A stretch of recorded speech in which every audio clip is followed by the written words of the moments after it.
The best interviews come from the place you least expect. I have a letter from Ami rejecting my submission that I wrote for, like, this is not going to work for us. It's like a letter of rejection from the magazine that I've been on the cover of 6 times now. None of your business, Ushy. None of your business, Michael. It's the None of Your Business podcast, hosted by Michael and Ushy. Welcome back, everybody, to another powerful episode of the None of Your Business podcast. Ushy, I pick powerful because this man is sitting in front of us is a powerful force of energy, and I'm going to get into it in a minute. Thank you to all our subscribers. Thank you to our listeners. I'm Michael Greenfield. This is our co-host, Ushy Schwartz.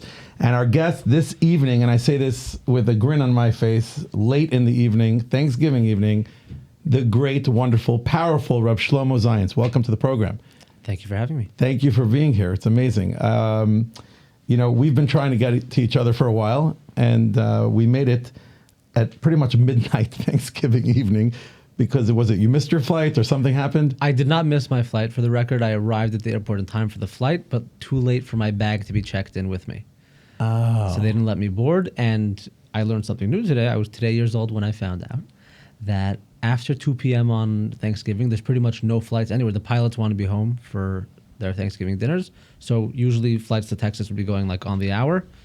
Not today. Last one was at 2 p.m. First one is at almost 6 tomorrow morning. So I realized I was going to be here. I was like, let's make the most of it. And I sent you a text and I said, I'm going to test your spontaneity. And you passed the test. Thank you very much. Anything for you, really. I've been excited to do this ever since we tried from before Sukkot to make this happen. I think it's longer than that. Longer? I think since Pesach. Since Pesach. You know who told me to come on the show? Who's that? Yisrael Hami. Okay. We did Pesach together in Japan. Oh. Yes, I know what you're talking about. Yes. Yeah. On Pesach, he was telling me, like, you got to go on this podcast. It's someone, I love him, and I love a lot of people in this regard. He's a status friend, Okay. You know what I'm talking about, because when I say powerful, I want to go straight into this. You are doing so much. I can't even catch my own breath watching you. And I'm seeing what you're doing on status, which, by the way, for the record, you're in the 1%. Most people, it's rides to Muncie and Lakewood and Borough Park. Most people, it's, who's going to Eretz Yisrael. So the 1% of people that are actually keeping people entertained and enjoyed and educated and inspiring is you. You're one of the only people that are not muted, and I'm watching you and I see your journey, and it's fascinating to me, and I'm loving every step of it. Your senior White House correspondence to so like just the words coming out of my mouth is like unbelievable to me. And I see how much involved you are with tzedakah. I see how much you're involved with tefillin. I see how you started your own podcast, and you're a force to be reckoned with. It's like literally watching you is just amazing. It's beautiful. Thank you. Wow, for you got him all words. worked up. Michael, I'm in awe of this. he's man. a fan. I'm a big fan. Yeah, Okay, I don't nice. need ChatGPT to say anything about you. I have it all right here and right here. I've been watching you for a while, and you're making a difference in people's lives on a daily basis. You're representing us. You're making a Kiddush Hashem every day of your life. It's amazing, really amazing. Try my best. All right, we can all go home now. That's it. We're done. Okay, so we have a sec. Listen, Reb Shloime, I know that everybody knows.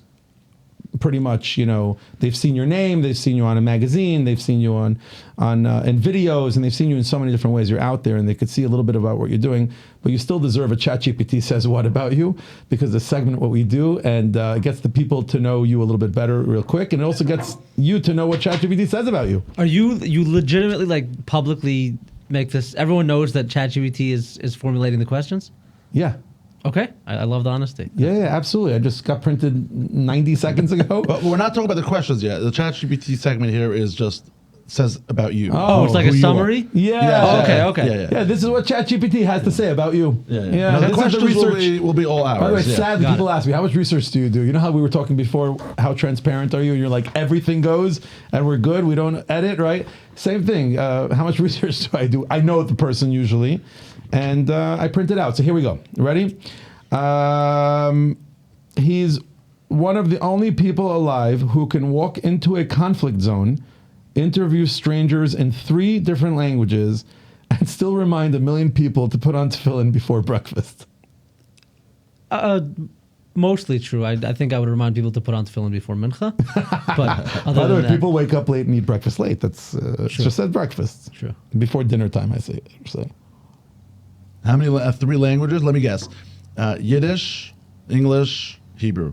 Correct. All right. You're not Smart impressed, guy. you're saying. You're not impressed. Like, I mean, many people speak 3 languages. Yeah, that's for a Jewish person. It's not impressive. right. ChatGPT picks up on the 3 languages. It's impressive. But The truth is, you've been spending a lot of time in like different kind of random countries, right? So like, you haven't picked up on any of those languages? I know all the bad words in Russian, and a little bit of Arabic, a drop of Spanish. Nothing conversation worthy, but Nice. All right, a couple of more. You ready? Sure. He's a Hasidic journalist who travels the world and works the White House beat. Basically, he's either the bravest man alive or really bad at staying in one place. bad at staying in one place. When did you become a White House journalist? What is that background about? That started just about a year ago when my, I should say, friend and mentor, Jake Turks, who I believe was on the show. Yeah, he was. He was looking for other opportunities. He wanted to stay in the White House, but he was thinking about leaving AMI, and they offered me the gig, and I decided to take it. Oh, so you took over his former position at the Army. Correct. Oh, interesting. And he's at the Mishpacha now. Correct. Yeah. He was a great guest, Jake Turks. Yeah, yeah. Very interesting guy. Very unique. Yeah, exactly. Look, that's what you need to take over someone who's unique, and even someone who's more unique. No, but he deserves a lot of credit because he 100%. created that position. Like Yeah. there was never before was there a Hasidic Jew in the White House like that, and trailblazer. Yeah. And now you're the second. I am the second. The Hasidim are infiltrating the White House. Soon the White House real estate's going to go up. What about just Jews, by the way? There's not that many Jews. Not many religious Jews. Yeah, I that don't know are if there's any working in Jews. the I White don't House. know. Apparently, there's a bunch that just working quietly behind the scenes. No, I'm but- talking about for press reasons. Oh, like for this. press reasons, there's not. There are a lot of Jews in the press corps, Yeah. but I don't know how many of them are Observant outwardly, Jews or- visibly Jewish. I Right, would say. right. Observance. You're not is- hiding it, is what I'm saying. No, also, no. right. Or if I am, I'm doing a really bad job. My question is, when you travel to all these countries, and you've gone to how many countries till now? I think we're at 58. 58. I believe so. Right. So when you travel there, are you ever nervous? You always with your garb, your payas out, your yarmulke. How does it work? How does a guy like you walk around Saudi Arabia? I'll be very Explain. honest with you. I was just in New York City, and I got out of my car, and I was thinking, should I be taking my yarmulke off now? Like, I was literally nervous, and I'm like, and then I'm thinking about people like you who travel to places that. What do you do? What do you feel like? How is it like? Please, if you don't mind. So I've been to Saudi Arabia 3 times. The first time I was completely in hiding. And in hindsight, I think I could have walked around openly looking like a Jew. I just didn't have the confidence in me, so I didn't do it. Second time it was like half and half, and I was there a couple months ago, and I walked around literally wearing this suit, dressed exactly like this, and it was a really nice experience. Wow. But like the people there, like nobody flinches. Like You get a lot of looks. People might whisper something about you to a friend or spouse if they see you, but I mean, if you're comfortable being in a place where everyone sees you as somebody who fell off the moon, then it's fine. but you weren't scared. Like No, I you wasn't just- scared. And even if there was hatred or somebody would want to do something, like the rule of law is very solid in Saudi Arabia, and no one messes. Like you'll be 100% safe. What's the crime like in Saudi Arabia? You're saying that it's like you're Low. safe over there. Very low. Really Yeah. interesting. Because there are consequences to actions. There's no. I think Abu Dhabi is similar, also in a way. Abu no? Dhabi is very similar. and Right. Most of the Arab world, I've been very comfortable in Abu Dhabi. You're saying you feel like that going there as well? 100%. I've said this many times. I'll say it again. I would feel more comfortable walking down the main street of Abu Dhabi in my Shtreimel and Bekasha than I would feel in Manhattan. It's unbelievable. Ellie Cohen sat in that chair like a month ago, and she said the same exact thing. It's true. It's Literally 100%. that she said. So I'm not crazy, you're saying? Not crazy. No. But that is crazy, though. It's more dangerous 30 minutes from Muncie than thousands of miles away in The heart of the Arab world. an Arabic country. Okay, one second. I'm sorry. I have to back up for a second. I'm a big New York City fan, so you got to know that about me. I love spending time in Manhattan. I'm there usually once a week. Okay. And I've been doing this already for over 20 years. I absolutely love Manhattan. I found out recently, just by getting to know you, is that you don't live anywhere near New York. You live on the other hemisphere. I mean, just for our listeners who don't know this part of you, where do you live, Shlomo? I currently live in Texas. Texas. The great state of Texas. Just hearing that come out of your mouth, that yeah, I live in Texas, is just, it's making me proud, actually. I love that. Love Have that you been for to Texas? I've been to Texas for work, just in and out. Why Nothing don't you come crazy. for play? I should. You I should. should. The truth is, I don't only go to work anywhere I go. I usually play, meaning I probably went to a nice restaurant there that I think that you guys had. What city were you in? Houston. Okay, that's our city. Yeah. And it was nice. We have a conference there once a year. Honestly, next time we go, let's make Yeah. it. I had my first cheeseburger in Dallas, Texas, at a vegan place. Whoa, you scared me. I know. I said I did that for shock value. I first said cheeseburger because you weren't sure. Like maybe he eats cheeseburgers. This guy because you never met me before. I have not met you I before. could have easily have been that kind of. You don't know. But so I did that up front on purpose. That was strategic. By Thank the way. you. Cool. But in Dallas, Texas, was the first place that I ever had such a thing. Cheese in my burger, and it was very cool. I felt a little guilty while I was doing it, like it just didn't feel right. But yeah, apparently it's a thing over there. You know what restaurant I'm talking about? No, but we have. I mean, in DC the restaurant has a lot of burgers with the cheese on them. Yeah. Like cheese. And That's not your thing, you're saying. You're not No, putting. I do like it. Oh, you do like it? Yeah, sure. Oh. I love it. Yeah. I don't like it as much since last week when I found out that those slices of cheese, they're like 150 calories each. Oh. The vegan cheese is really. Really? It's yeah. worth it. Best thing ever. What made you go to Texas? What happened there? Okay, so we were living in Israel, Okay. Where in Israel? Tellstone. You know Okay. Tellstone? Sure. It's a little town. I love about- Tellstone. I never understood why more New Yorkers are not in Tellstone, to be honest with you. Okay, well, I can tell you why more New Yorkers are not I'd in love Tellstone. to. I'd love to learn. Tellstone is a little town about 15 minutes away from Yerushalayim, Yep. right next to Abu Ghosh, which is a large Arab town.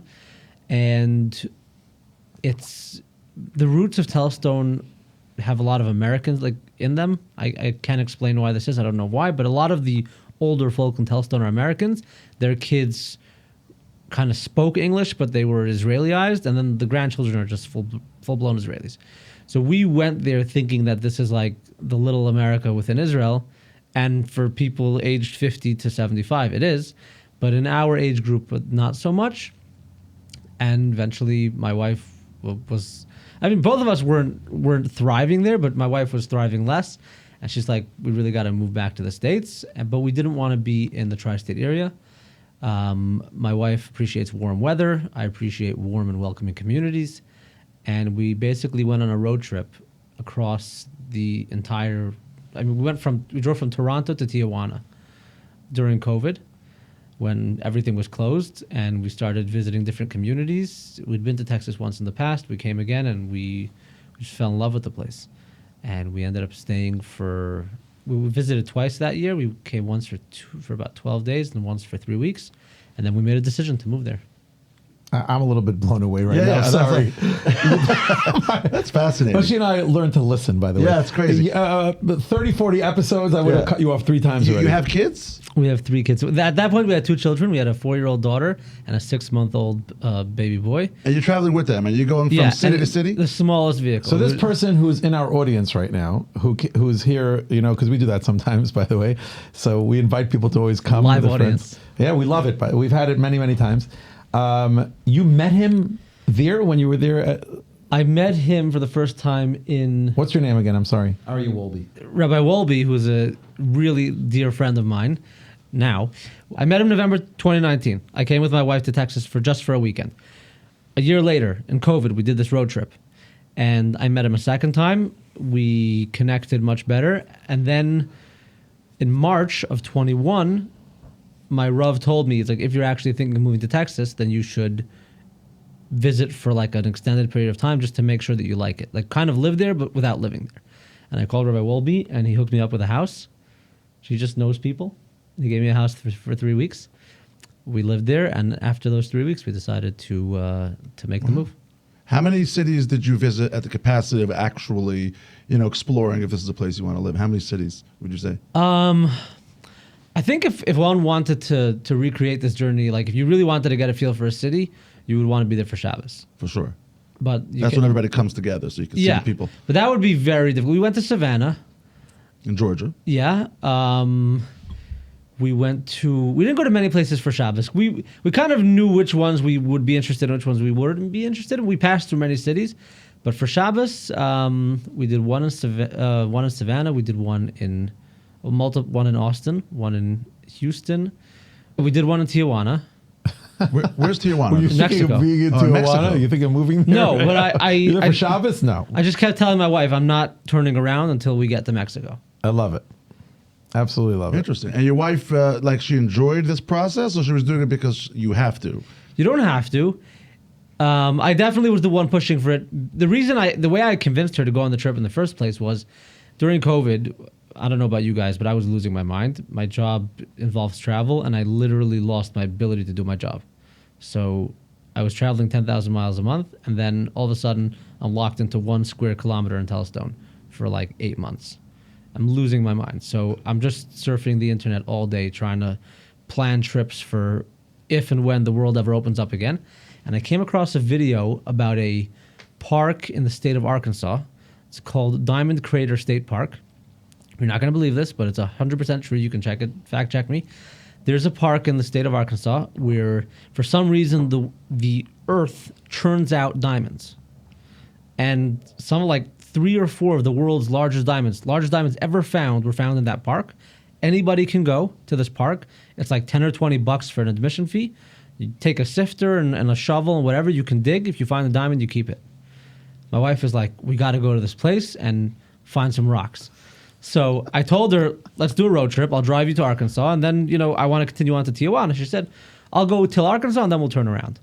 So we got to Arkansas. We did the whole diamond thing. Terrible day. I mean, she had a blast, but it was just like, it's really hot. A lot of people go there for their retirement. They buy like a RV and they just live in the parking lot and they look for diamonds and then they find them and they sell them. That's like, people turn this into a living, and like dozens of older people who've retired have heart attacks and die digging for diamonds because the sun's baking down on you, and it's intensive work. It wasn't for me. She enjoyed it, I didn't. And then after the park, I was like, okay, so let's go to Tijuana. She's like, let's turn around. I said, no, I really want to continue on the journey. She said, no, let's go back to New Jersey. And I said, you know what? We're going to drive for a couple hours, and then we'll stay at a hotel. In the morning, you decide. We can turn around and we can keep going. And every day, we'd have this conversation. Should we turn around? Should we keep going?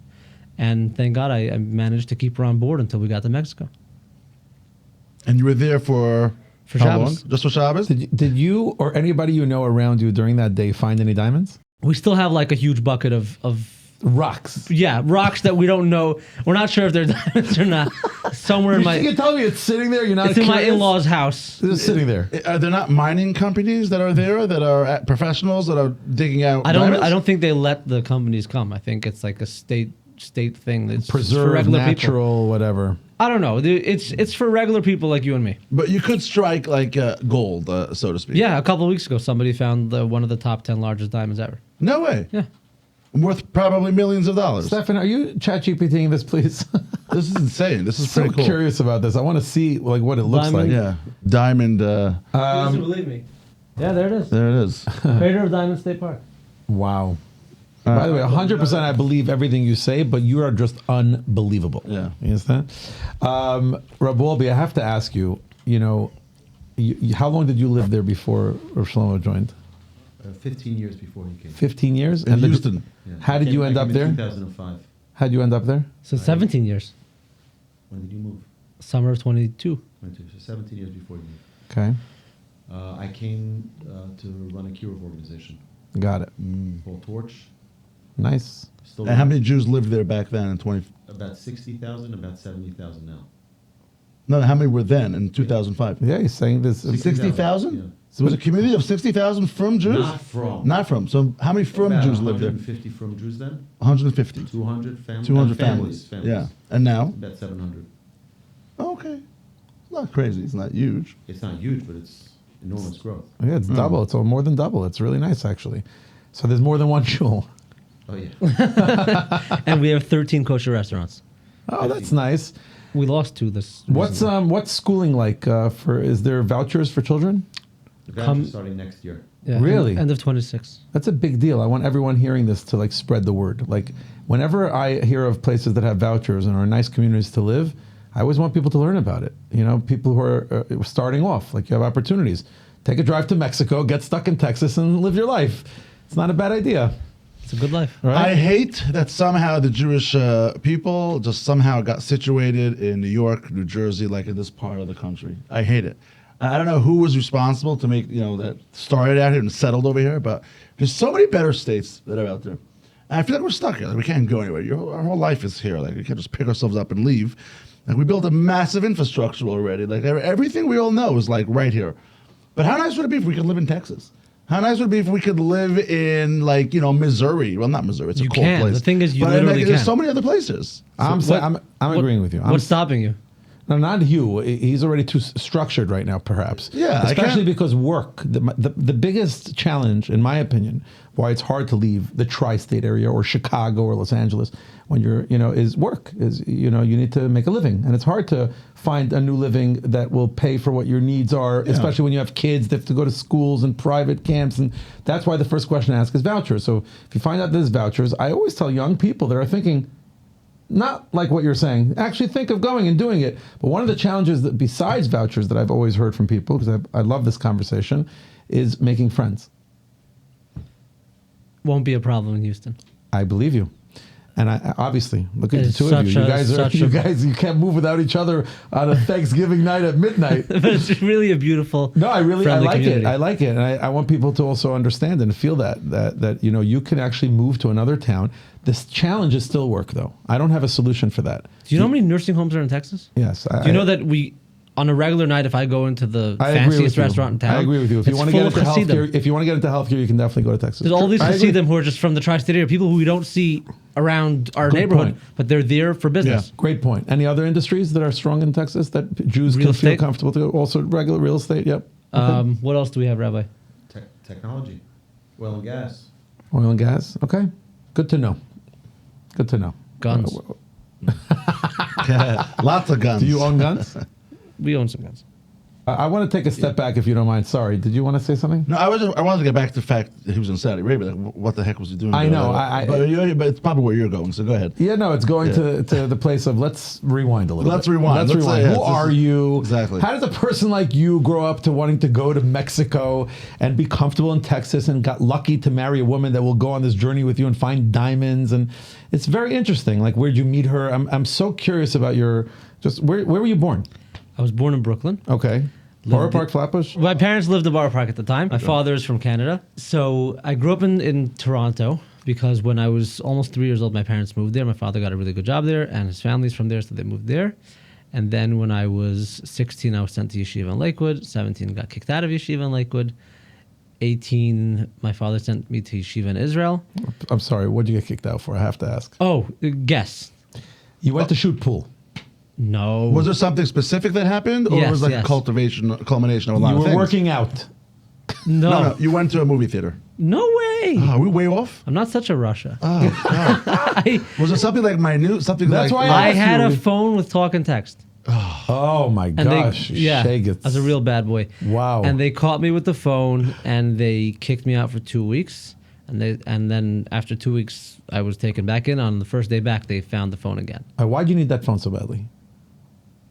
because I was like, I'm probably one of the first 10 from Jews on Twitter. Wow. I was like, I joined Twitter to follow Lipa Schmelzer in I think 15 or 16 years ago, and I needed the phone just in case he's gonna drop an update. A new song, a new Wait a verse. second. It was a smartphone. It was a Palm Centro. There was Twitter. How many years ago was this? There was no Twitter app on the phone. Maybe I don't even know if the Twitter app exists. I guess it did. It was Twitter through text. Remember this? No. Text hello to 40404. No. You don't know No, this? I don't Twitter know started this. as a text No. platform. Yeah. Did it? Yeah. Yeah. How many years ago was this? What you were talking about? I was kicked out of yeshiva. I was 17, and my bar mitzvah was in 2006. So this is probably 2010 or something. Yeah, 2010. Can you make it easier for me? How old are you? I'm 32. Thank you. By the way, I wasn't going to ask, but I was trying to I was trying to do the numbers in my head, and it wasn't working. You can get away, by the way, with looking younger or older. You have that could be thing. 25. Yes. You could be 40. I got I wouldn't be carded- surprised by either answer. I got carded on Erev Shabbos last week in Texas, and I could not buy wine for Shabbos.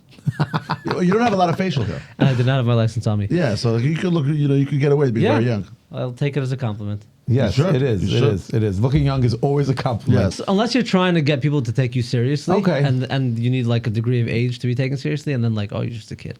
But it's fine. You have that issue potentially? It hasn't come up, but I could see hypothetically Right. why like someone who takes themselves very seriously wouldn't take me seriously, which is totally Okay, fine. I got it. But I like that's the your- way God made me. Like, this is my journey. That's L'chaim. fine. So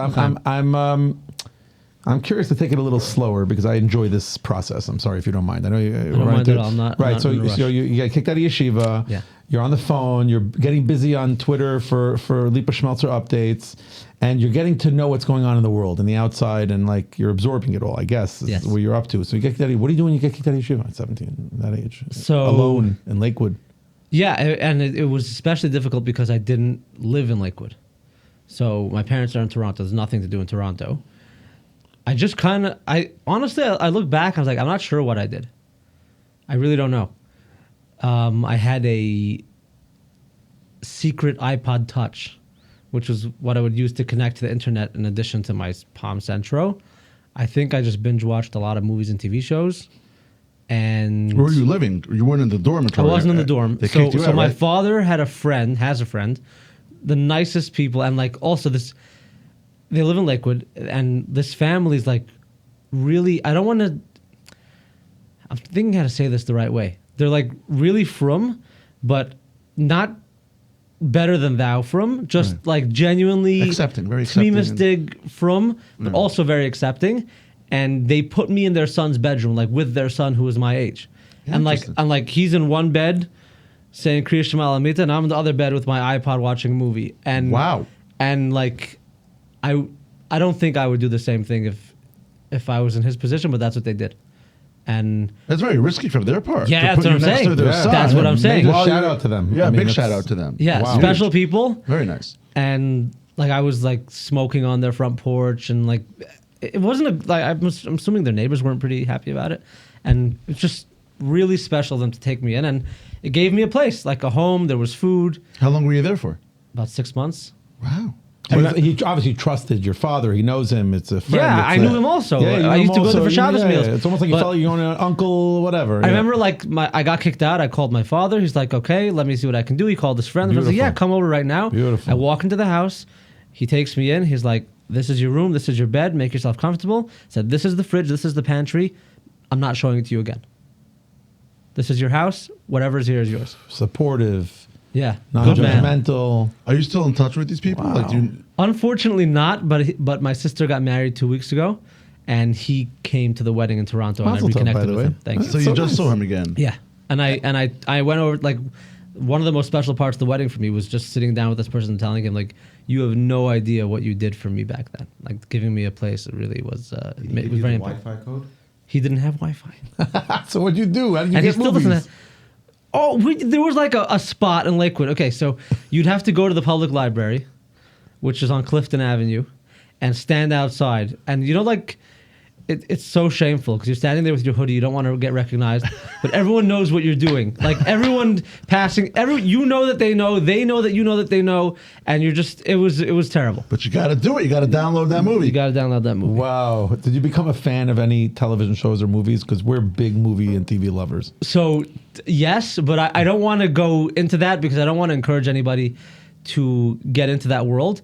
Not that there isn't entertainment value there. I just feel like we can do better things with our time. So if somebody's there, like, do your thing, no judgment. But Let me ask it this way then, if you don't mind. oh, sure. If an actor or actress was walking by, which one would you say, oh, I would love to meet that person? Did that happen to you? Or It hasn't happened, but I would not mind having a l'chaim with Adam Sandler. beautiful. Ah, that's a good one. We love Adam Sandler. We love Adam Sandler. I would love to put tefillin on him. That would be Ooh. that would be cool. It's did, been done. Did Yossi Farrow get him yet? No, he has not, but someone else did. He once stopped. I think he stopped at a tefillin stand on the Hollywood Boulevard. How did you get so into tefillin? But I love that you're doing it. So you also do that tefillin thing where you chase people down to try to No, put no, tefillin no. on? I don't chase people down. My thing is a little different. I reach people through their phones. So something I've discovered, and Rabbi Wolbe can also tell you a lot about this, is that in the Hasidic world and in the frum world in general, there are a lot of people who are wearing the clothing. They're not necessarily there ideologically, or they're struggling quietly with their beliefs and their practice. And there's a lot of people who I know who would like to put on tefillin every day. It's just not something that happens for them first thing in the morning. And once they go to work or they get busy with whatever, a lot of times they miss it. So I make a point every day, if I remember, which I usually do, to like sometime an hour or two before sundown to put out a message. Don't forget to put on tefillin today. And every day I have multiple people sending me pictures of them wrapping tefillin somewhere in the world. So like yesterday we had one from a guy in Hawaii, and the day before was like a guy in the airport in Qatar. And we post this picture every day. It's like today's straps photo comes from Hawaii. Thank you so and so for sending it in, and don't forget to put on tefillin today. Interesting. And you have no idea how many people who like look the part. You think they're regular yeshiva guys are sending me messages privately telling me, "You saved me today. I almost missed it." Wow. And this is like a chat, like a WhatsApp chat? It's on my status. Oh, so people see it from your status. Yeah. So you post in your status a picture of somebody else that puts tefillin on, like something, I guess, unique, like you wouldn't think they'd put tefillin on? It's not. It's usually not faces. Usually just like an arm at a landmark, or it could be like at the Eiffel honestly, Tower. it's a very nice reminder, and it works. It worked for me already in the past, and it's like, oh my gosh, wow. And not since I've been at Or Shlomo, though. I have to shout out to Or Shlomo. I've been there for 3 weeks. Oh, you're an Or Shlomo guy? I became an Or Shlomo guy, and the most welcoming shul in the world, for me at least, in my experience. Have you experienced the halal yet? Yeah, I've experienced the halal, I've experienced Shabbos Farchim, I experienced the... Nice. But I also experienced not going there, and I experienced traveling while I wasn't there. I experienced missing what it offers, but also connecting without it, which is what it's helped me in my life. But I'm so, podcast is not on this about me. Thanksgiving, I'm so thankful for this podcast that I get to learn something about Michael, because I wouldn't know otherwise that you're going to Or Shlomo for the last 3 weeks. Yeah. And it's becoming a thing for you. I had no idea. Yeah. That's great. I'm so happy for you. Yeah, it's awesome. I love it. It's beautiful. I could talk about it all day. But again, it's not about me right now. But the tefillin thing that you do is awesome. I love it. And Michael Rappaport also got involved in the tefillin chat with Yossi Farrow, which is so cool. He's sending tefillin pictures from Haifa. Where was he? Not Haifa, but he was in Herzliya, I think it was. I saw the background of it. I sent him a message. With the I'm marina? like, come on our podcast. Yeah, by the marina, exactly. It's unbelievable. It just inspires others. You see it, and you're like, okay, you know what? Yeah. And it's pretty cool. But how did you get into it, though? What happened that you got into it? So there's a story. About 2 months after October 7th, I had just come back from Israel, and I was filming some content post whatever happened there. And when I was in Israel, I had some merch made. I basically took, you know what the Fist of Resistance is? I've seen you. I know your picture. So is. it's I've seen your tefillin thing. Yes, I know. So there's like this fist that's been used by like the communists and the socialists. Yeah. And I think there was some kind of was involved in some French Revolution or something. And I basically wrapped the fist in tefillin. And to me, it symbolized like the struggle of our people in today's day and age when there's so much anti-Semitism and hatred towards us, and we're expected, or you know, a lot of us look outwardly Jewish, and walking in the street looking like a Jew can be uncomfortable at best and sometimes dangerous at worst. So I basically created this image, and I wanted to make some merch to inspire people to be more proud of their Judaism. And I was wearing this sweatshirt with this logo on it. I was flying to Florida for an event. I took a selfie of myself. In hindsight, it's a little bit like the wording I used is kind of cheesy, but I wrote a tweet, or what do you call it now, an X? Just like, Yeah. and I said something like, I'm trying to look as Jewish as possible on my flight today. No anti-Semite is going to make me hide my Jewish pride. And it's a picture of me with this shirt I'm wearing, and in less than 2 minutes, that had 100,000 views. And some reason all the Nick Fuentes type people jumped on the post, and it ended up getting 14 million views, and the nastiest, most disgusting, hateful comments you'd ever seen in your life.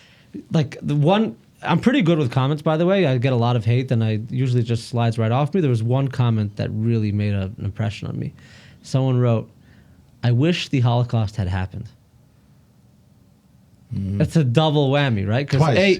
First he's denying it He's first. denying it happened and saying, If you really think it did happen, I wish it had happened. Yeah. So it's just a lot of hate. And when I saw that, I was like, you know, I'm going to double down. We don't run away from this kind of thing. We go further into it. So I started posting pictures of myself wearing tefillin every day.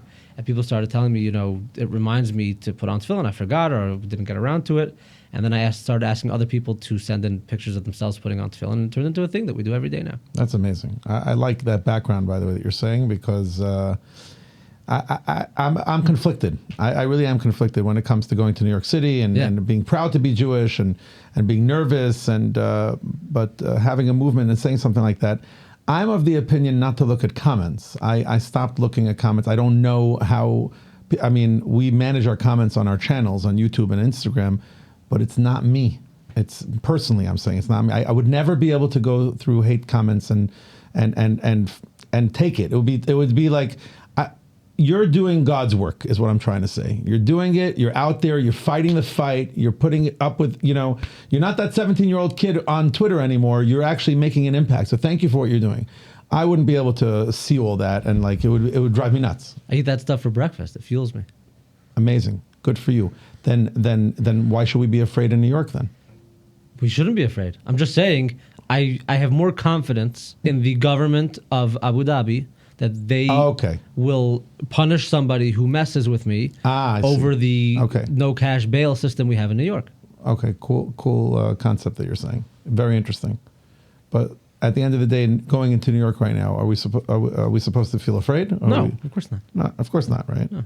Right. I mean, let's put it this way. Realistically speaking, there's no doubt that if you're wearing a yarmulke on your head, you're a little more likely to get punched than somebody who's not wearing a yarmulke on their head, but you still shouldn't be afraid. Right. If your whole existence has to be hidden, what kind of existence is that? I think it's worth the risk.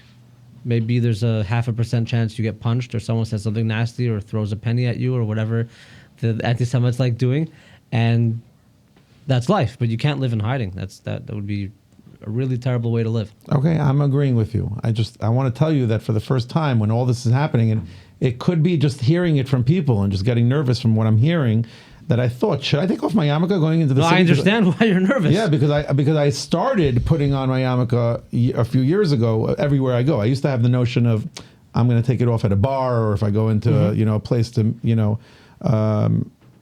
but that's now a separate issue though. Yeah, taking it off at a bar is not because of safety, is it?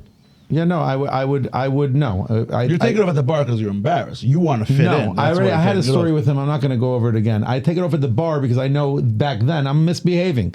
I'm that's yelling, what I feel. That's what I thought you were saying. I don't want to have my yarmulke. I want to, but now I make a conscious decision to behave because I have the yarmulke on and that's it. And that's my decision. I rather have it on. It's just that it bothered me that I even thought about taking it off. That's all I'm saying. And I'm happy you're saying this. And I want the message to be clear to every Jewish person that visits New York. Be proud, be out there, be aware of the situation. And that's it. And, yeah, you look around, make sure you know what's going on, but don't hide. Definitely don't hide. Right, and don't have as much confidence, unfortunately, in New York that you would in Abu Dhabi. Good point, by the way. Very good point. Yeah, I'm not. I don't think for a second that the entire Arab world is more friendly than New Yorkers. But I have more confidence in the government that they will deal seriously with crime. That's an interesting point. That's an interesting point. Michael, can we get to this man here and what he does? Yeah, but I want to go back then. Let's go. I agree with you. Then let's go back to 17. I'm sorry. So I think we haven't scratched the surface yet. Okay, good. So let's keep going. So we're back at 17. We're doing a lot of bantering here, but I would love to know. I mean, this guy's a famous guy sitting over here.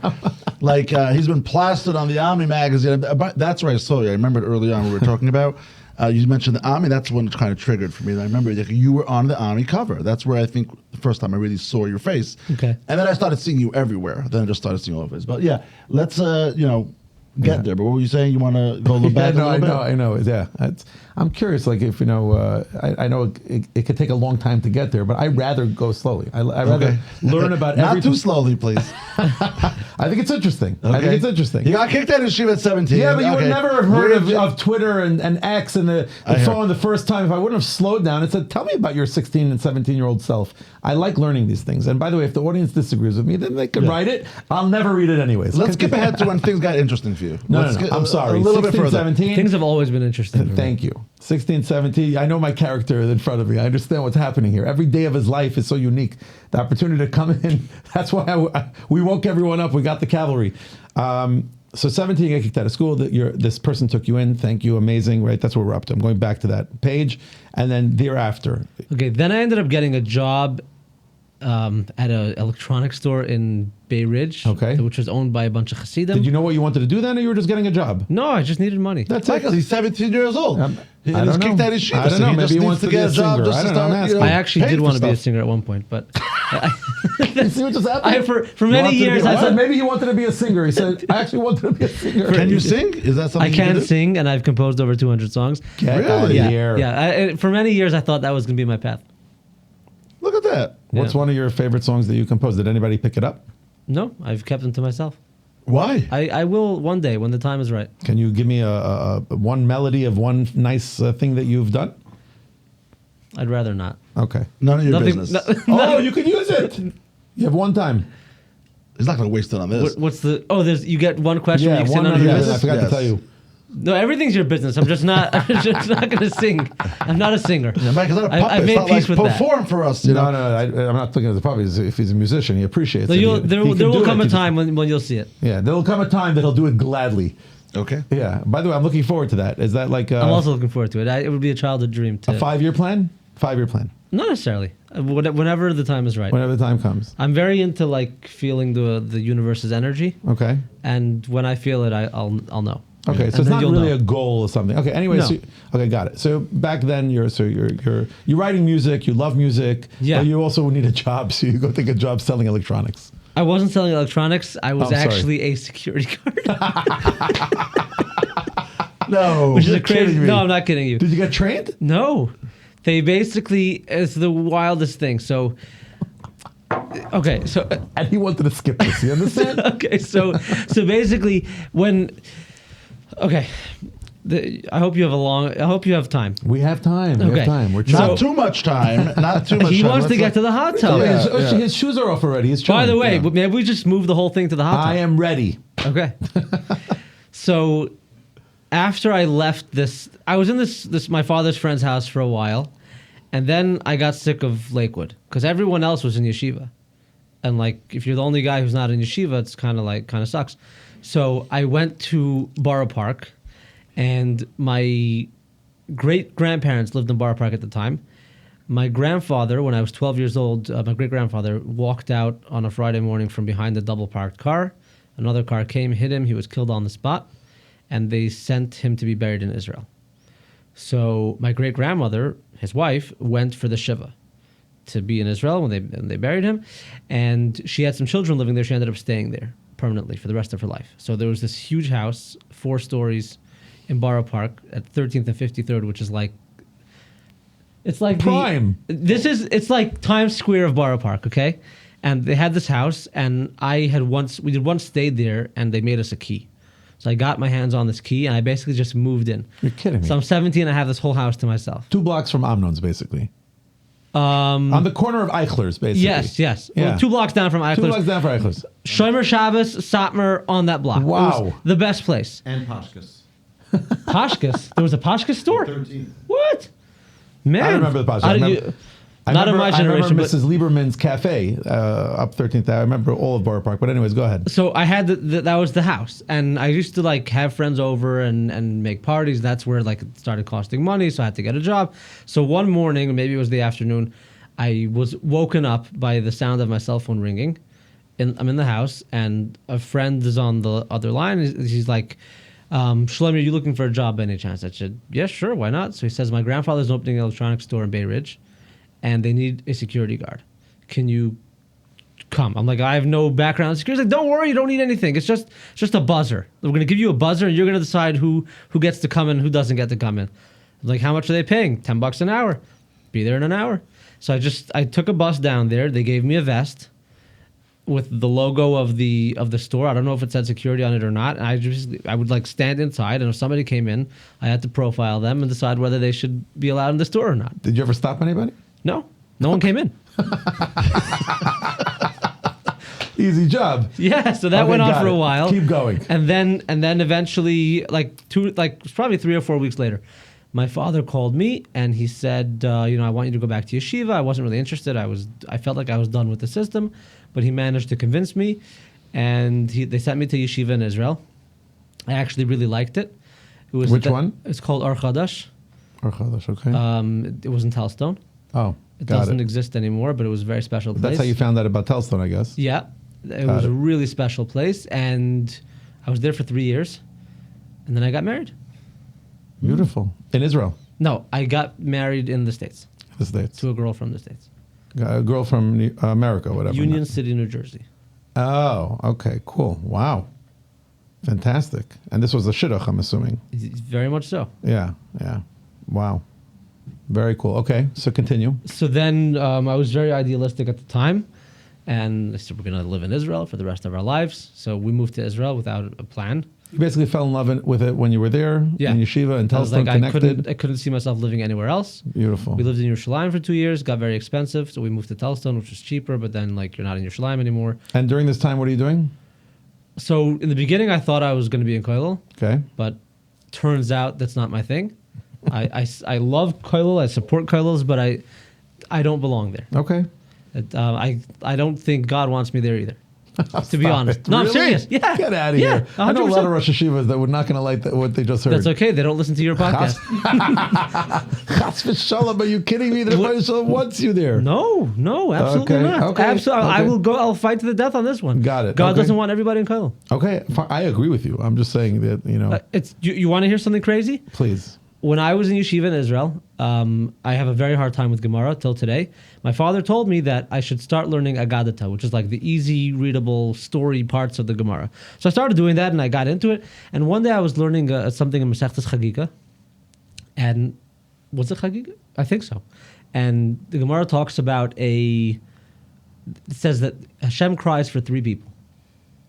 He cries for somebody who can learn well but doesn't, somebody who can't learn but does, and a askan, a community activist who is corrupt. And the Mefarshim ask, why would God, we understand why God would cry for someone who can learn but doesn't, and why he would cry for somebody who is corrupt using community funds. What about a person who can't learn but does learn? Why would God cry for someone like that? And the answer is, because God feels his pain. And I repeated this to a friend of mine, and he said, that there's a different answer. A different rabbi says, God cries because if you can't learn, what are you doing in yeshiva? You should use your talents that God gave you. He didn't want you to be the next rabbi. He wanted you to be somebody who uses use the strengths that God gave you to make an impact on the world in business or in charity or someplace else. So God didn't create you for that. Of course, he wants you to partake in the Torah, but to be learning all day, I think not. Makes a lot of sense. I'm listening to what you're saying, Makes a lot of and sense. I'm not disagreeing with it. I'm just, what I'm thinking about when you're saying that is then if you're in Kollel and you're not becoming someone that making an impact, then what are you doing in Kollel? That's exactly what he's saying. I can't judge for anyone else. I would tell someone like that, take a good look inside your soul, and if you have a rabbi who you trust to help you, to guide you to make a decision, then say to him, listen, I'm in Kollel and I don't feel like I'm living up to my true potential, and should I continue or should I leave? But don't just do it because it's the end thing. Okay, so if someone feels their potential is to learn, then that's Of course. and that's it. Of right. course. Yeah. Okay. Right. Got it. So I'm not going to next- beat this up, even yeah. though I'm curious about this topic, but it's another time because we want to move forward. And Okay. Again, I could do a whole podcast on that topic, and hopefully we'll have time when the energy in the world allows it. We'll do it another time. Okay. But for now, continue weiter. So I thought I was going to be in Kollel. Look at me speaking Yiddish. That did not work out. I started looking for like odd jobs just to pay the bills. I worked in a bakery for one day until they found out I wasn't Israeli. They had to fire me because I didn't have a work visa. I also got burned that day. Physically burned? Yeah, like they literally brought me from Koilel to, and the next thing I know, I'm in an oven. Like, Right. yeah. Don't ask. I did like anything that would pay the bills that wasn't immoral. Okay. That's a lot, by the way. Oh my goodness. What pops into your memory? What other I things? worked in a restaurant. It was just the worst. They told me I was going to be like at the front, like taking orders from people. I ended up washing dishes in the back. And then they made me take out the garbage, which I didn't mind. But one night, it's a whole long story, but one night these workers, they were closing up. And they said, can you just take this bag of chicken wing bones to the dumpster? I'm like, sure. And it was a little odd because it was never my responsibility. Someone else would do that. And they locked up and left me with this bag. And so just, dumpsters around the corner. When I picked it up, I realized the bag was torn. And that's why no one else wanted to do it. So they gave it to me. And the place was locked. It's midnight. And I just picked it up, and it's like 4,000 chicken wing bones just fell down the stairs leading up to this restaurant. Oh, And I didn't even have a way to clean it up. And I was just like, I'm out. I just left it there. left it? Left it there and walked away. You say immoral. What? I'm kidding. They set me up. They set you up. You quit though. You quit. You're gone. No, I came back to work the next day. Oh, you did? Yes. So who cleaned it up? I don't know, but when I came back to work, the boss is like, I don't think this is gonna work. I'm like, oh, really? Okay. And that was the end of that. Oh, because you got fired then. I also. got fired for not passing the test with the chicken wings. Yeah. Okay, beautiful. It's experiences that you're going through. By the way, this is the greatest thing that ever happened to me, because after that chicken wing thing, I realized that I wasn't meant to work for anybody else. A, and B, I wasn't in stuff that I was passionate about. I was like, I'm never doing that again. I'm not taking odd jobs anymore. I'm going to find my strengths, capitalize on them, and build an empire out of them. How? So tell me what you did. What happened next? So then I started pursuing journalism. How did that come to you? From where? Finally. Okay, so Okay, it only took us an hour and a half. Finally. All I'm right. sorry. I'm loving every All right, part of I'm it. tuning in. You have all of my attention. I've always been a big reader. I love reading, and I knew that I'm good at writing. No one else knew, and I had to convince people. So I started reaching out to different publications and trying to submit my work, and nobody gave me the time of day. I even have somewhere I have to find it, but I have a letter from Ami rejecting my submission that I wrote for this is not going to work for us. Please find it. Please. I It'll can be find it. lovely for us to I'm gonna, post you know that. what I'm gonna do? I'm gonna find it. I'm gonna blow it up massively and frame it in my office. Please. It's like a letter of rejection from the magazine that Oh, I've been on so the cover beautiful. of 6 times now. That's so great. beautiful. So what did you want to start writing about? Like, what was your... I didn't know. I knew I wanted to be writing and talking to people and interviewing people. So I would send them these things just cold, cold submissions, and everyone was telling me no. And then I bumped into Turks at a simcha, and How many years ago was this? At what point is this? this is less than a year after I got married. Oh, so you're like 21, 22 at the I time. was 22. 22 at the time. Okay. So So this is I like 10 years ago. This is 10 years Yeah. ago. Yeah. So I bumped Okay. into Turks at a simcha, and I was like, hey, aren't you Turks? He's like, yeah. And he was very nice. He gave me the time of day. And I said, I really want to get into this line of work that you're in. I want to start writing for magazines. Can you get me in? He's like, yeah, I'll make some introductions for you.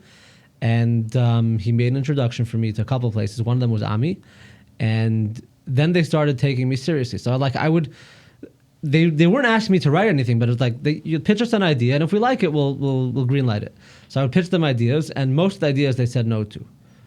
I remember one of the ideas was why don't you give me $600 so I can go to Jordan, and I want to go to the caver of Aaron Cohen on his yard site and write an article about it. They're like, no. And then years later, that happened. Yeah, that's a pretty good idea. That sounds Yeah, it was a like- great idea. That Just- sounds something people would read about, But no one, I guess at that time, no one saw my vision. There's it's just like this kid who wants us to pay for his travel. I was like, no, you don't understand what I'm going to build. But they didn't see it. I saw it. So I just kept trying. Every year around the yard site, I would call Mrs. Frankfurter from Ami. It's like, hey, it's that time of year again. Should we do it? And she's like, no, not this time. Maybe we'll think about it. And then in 2017, so I guess it's just about 2.5 years after I got married, it was literally this time of year. It was the end of November. The Lubavitch Kinus HaShluchim was taking place, and I don't know how, but I convinced someone in Chabad to get me a ticket, and I went to this thing, and I noticed that all the rabbis were walking around with power banks. I was thinking, can't you just get off your phone for 3 or 4 hours? Why do you need a power bank? And then I realized that every rabbi is a rabbi, a therapist, Chevra Kadisha, suicide helpline, anything that needs to be done in their community, it's all on their phone. So they absolutely need the power banks. Little epiphany that I had, and I wrote a word, a little piece, maybe 150 words. And I sent it to Ami. I was like, how about this? Would you print this little piece? Actually, it's really cute. We love it. And there, boom. They printed it. And once they printed one piece, then they just started coming to me why don't you do this story and that story? Started sending things my way. So that was your breakthrough story. It was like a footnote at the bottom of an article that someone else wrote about the Kinnis. Wow. And they spelled my name wrong. Interesting. Wow. So that So was the- your first So there were moment. there were other articles that you wrote that were not submitted, besides the one that they denied. No, yeah, there were some things that I submitted that they denied. None of those have ever been printed. Right. But there were ideas that they didn't greenlight until after that happened. Tell me about other ideas that because you're not just a writer, you're like a walking storyteller. Like, you're not just writing a story. You're creating the idea, the concept. You're there. Your vision. It's like, I guess I'm just comparing it to, let's say, my life. And I'm walking around. I put on something on status. You think of creative. You put it up there, but you're taking it in. You're putting it into a beautiful story. You're taking the thoughts and you're putting it out there. So that happens to you a lot.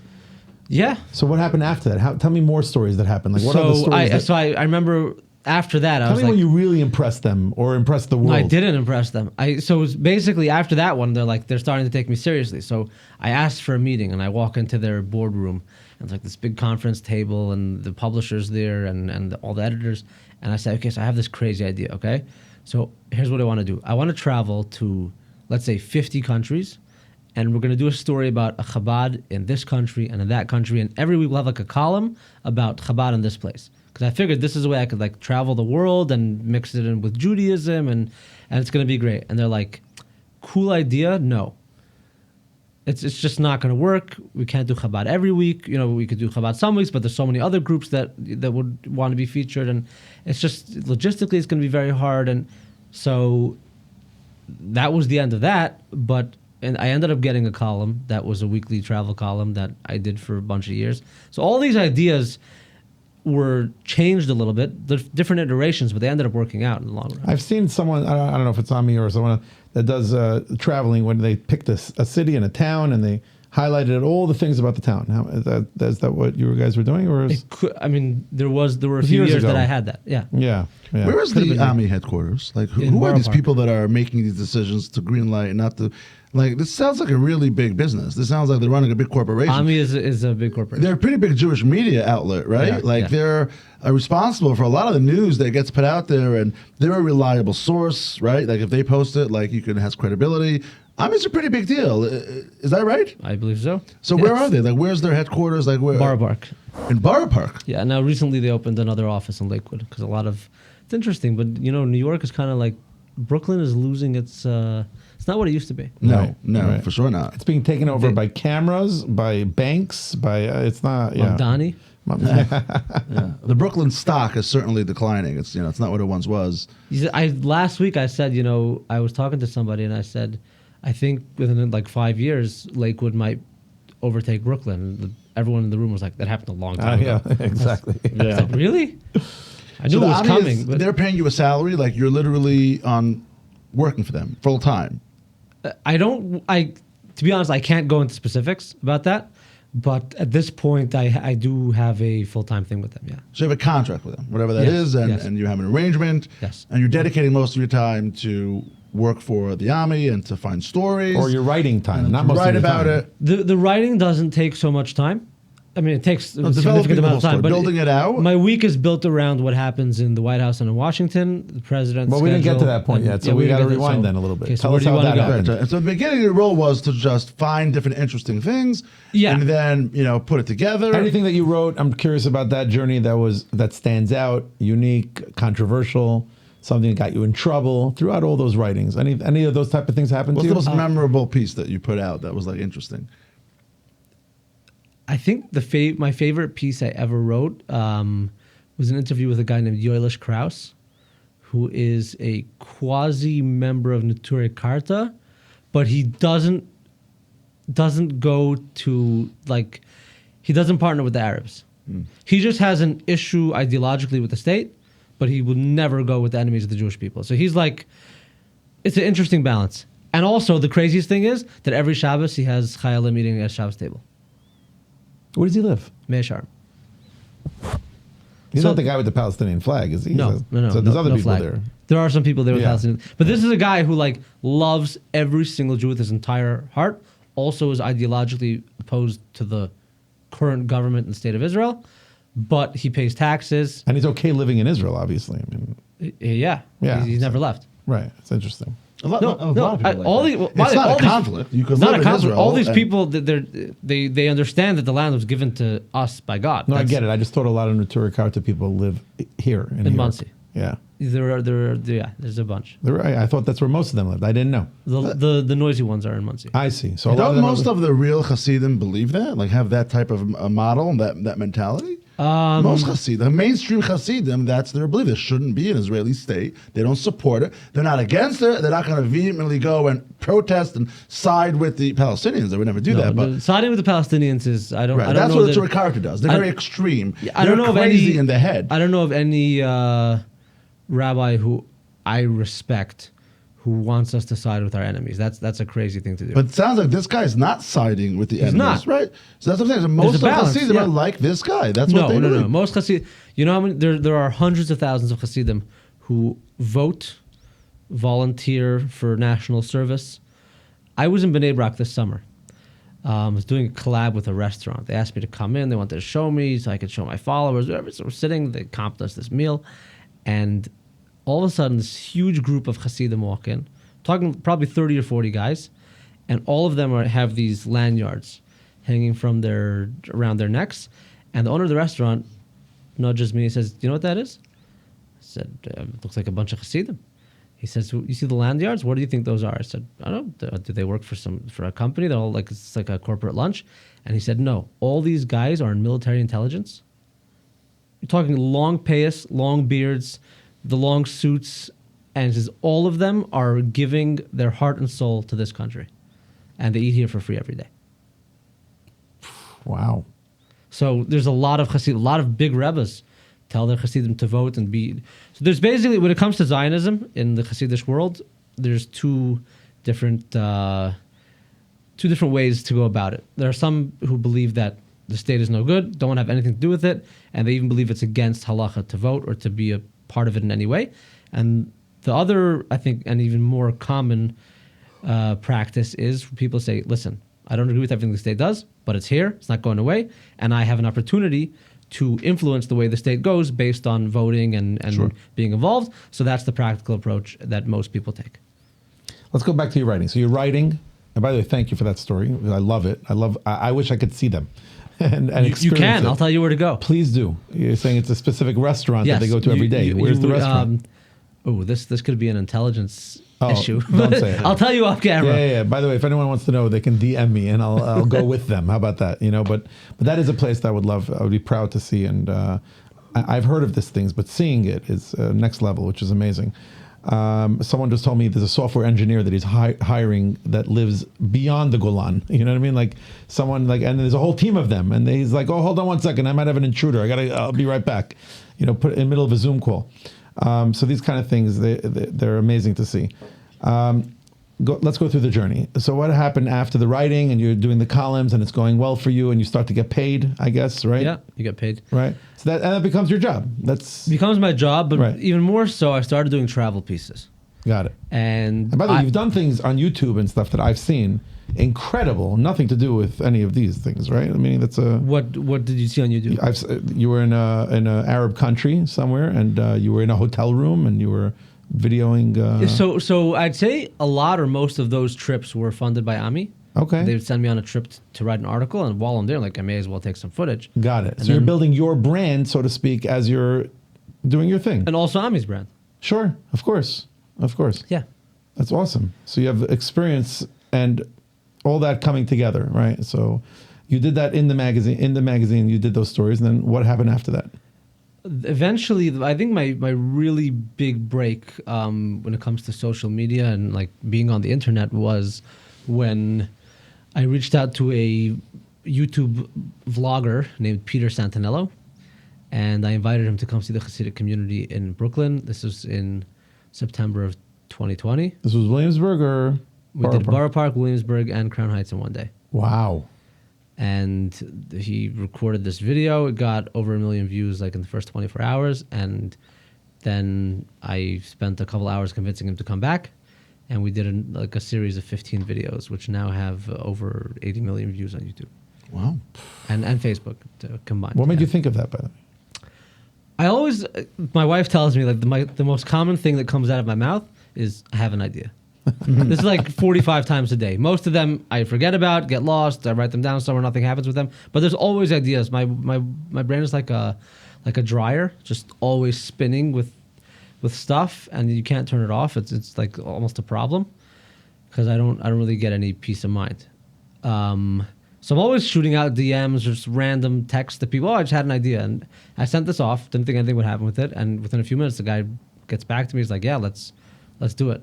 He saw it as the opportunity of a lifetime to get into a community. I'm being honest, I can't imagine if a person like you was saying that it's hard to get a peace of mind, and then you're blowing up, and it goes even crazier. How your life must be now. It's hectic. He knows I don't get any peace of mind. I mean, you say peace of mind. Are you using those words on purpose, or is it just coming out of your mouth meaning quiet? Is that what you mean? A time for yourself. Like, what do you actually mean when you say peace of mind? I have a turbulent mind. Right. I don't. I could think of maybe 3 or 4 instances when in the last 5 years when I had a few moments that my mind was relaxed, that it just turned off, and I was able to just be 100% in the moment. Right. Wow. They have some drugs for that I can introduce you to. I'd prefer to stay away. What would you introduce me to if I was into it? I have to tell you, I would 100% recommend to you, and this podcast has been changing my life for the better, and it's been helping me grow tremendously. Fally Klein. Fally Klein was on an episode that we had here, and she spoke about breathing. And I took one of her pieces of advice, and I did it. And it was very, very helpful for my life. After we had her on? Yeah. Do we have a relationship at all? I told you, I don't see it. Anymore? We're literally we're dividing and conquering. That's you're living my a whole motto. life outside We're of dividing and conquering. I feel like you're betraying me. Like you're. What's going on over here? Anyways, I'm telling you, this episode. How was that? How was that experience? It was great. It was great. It's another that. episode. I would have done that with you. I'm going to talk about it when Ezra Max comes on. That's the person that she recommended. So when he comes on, I'm going to tell him about the experience because he also knows about this world. But I'm recommending you would have done it with me. I would not have done it with you. Not because it's you. I don't like working out with other people. I don't want to do this with other people. So she did this yourself as individual? Yeah, myself, intimate, a guy intimate. A Hasidic guy from Monroe who's a superstar. Really? Yes, superstar. How long was it for? How long did it take the whole It thing? was a 2-hour event. I think I know who you're talking about. Yeah, I don't remember his name. Say it, please. I don't know his name. I just know his face. Oh, he's a wonderful person. He also does consulting for businesses. I was in Uman with him. Yeah, so the reason why I'm saying it, by the way, and again, another podcast for another time, and it's a whole other world, is the concept of being present and having peace of mind and and being able to internalize what you're going through in life and appreciating the moments. I'm not saying that you're not appreciating it. You're just recognizing and you're conscious about the fact that your mind is spinning. But different than most people, your mind's not just spinning. It's spinning with amazing ideas. Good ideas, yeah. And he's a content creator, so Right. he has to have these ideas all the time. He's got to keep thinking of fresh new things that he's going to do. I don't. By the way, Interested. I don't necessarily see it as a problem. Yeah. It's just my reality. My mind is really busy. I'm not saying it's a problem. No, I'm just saying I can't imagine how the dryer is spinning, what it's like to be in your shoes right now. Because you have ideas, you execute, and you do it, and you move forward. 99% of my ideas go nowhere. That's how crazy it is. The 1% is so much that you're doing. That's what's wild about your lifestyle. I've been watching you. You can't hide it. I've been seeing it, and it's amazing. So it's just, so I'm not saying it's a negative thing, but it is a positive thing. It's a positive thing to breathe and take it easy. I think it's called ADHD. That's exactly what it's called. Yeah. But I think some people have it more. Some have worse than severe others. than So others. what happens? So now you are You're blowing up. You're blowing up. You're getting blowing notoriety. up, People know who exactly. you are. Your face is out there. Yeah, we're not up to the White House yet. We're almost there. So then I decided I don't want to say I'm going to go all in, but I'm going to invest a lot of time and energy in social media. So I started making a lot of YouTube videos. I know you guys commented that I don't have that many, but 128, which for me was hard. I have over 100 travel videos from some of the craziest places on earth that are in the bank on my hard drive, never been released because I haven't gotten around to editing them. Give me some. Really? Like where? From Saudi Arabia, from Afghanistan, from Lebanon was on my hard drive for over 7 years until I put out the video. It did very well even 7 years later. Which one do you feel like you need to get out soon? I went to prison with Nissan Black in Texas. We visited a prison. There's a bunch of Jews in this prison. He went to sing for them. We filmed a vlog, and we got special access to bring cameras into the prison. Really? I should put that out. That's awesome. What do you typically do when you go to a place like you said, Afghanistan before? How long are you there for, and what is your agenda? What's your steps? What do you do over there? So it really depends on what the goal of the trip is and who the trip is for. Most of these trips were done for Ami Magazine. So the goal is to have an experience, interact with people, find some Jewish history, interact with some Jews who might still be left there, and tell the story very visually, both like visually descriptive and with nice pictures in Ami Magazine. And in addition to that, I was filming, why not? If I'm here anyway, and we can promote the articles by posting on social media and showing little clips. And I started putting together vlogs based on my experiences all around the world. And a lot of them have been very, very special, very meaningful, especially in the Arab world. Like I made a lot of nice connections with people. And before October 7th, had considered myself to have a lot of friends there. You got to tell me what's something that surprised you when you went to visit these countries, or something that stands out right now in your head.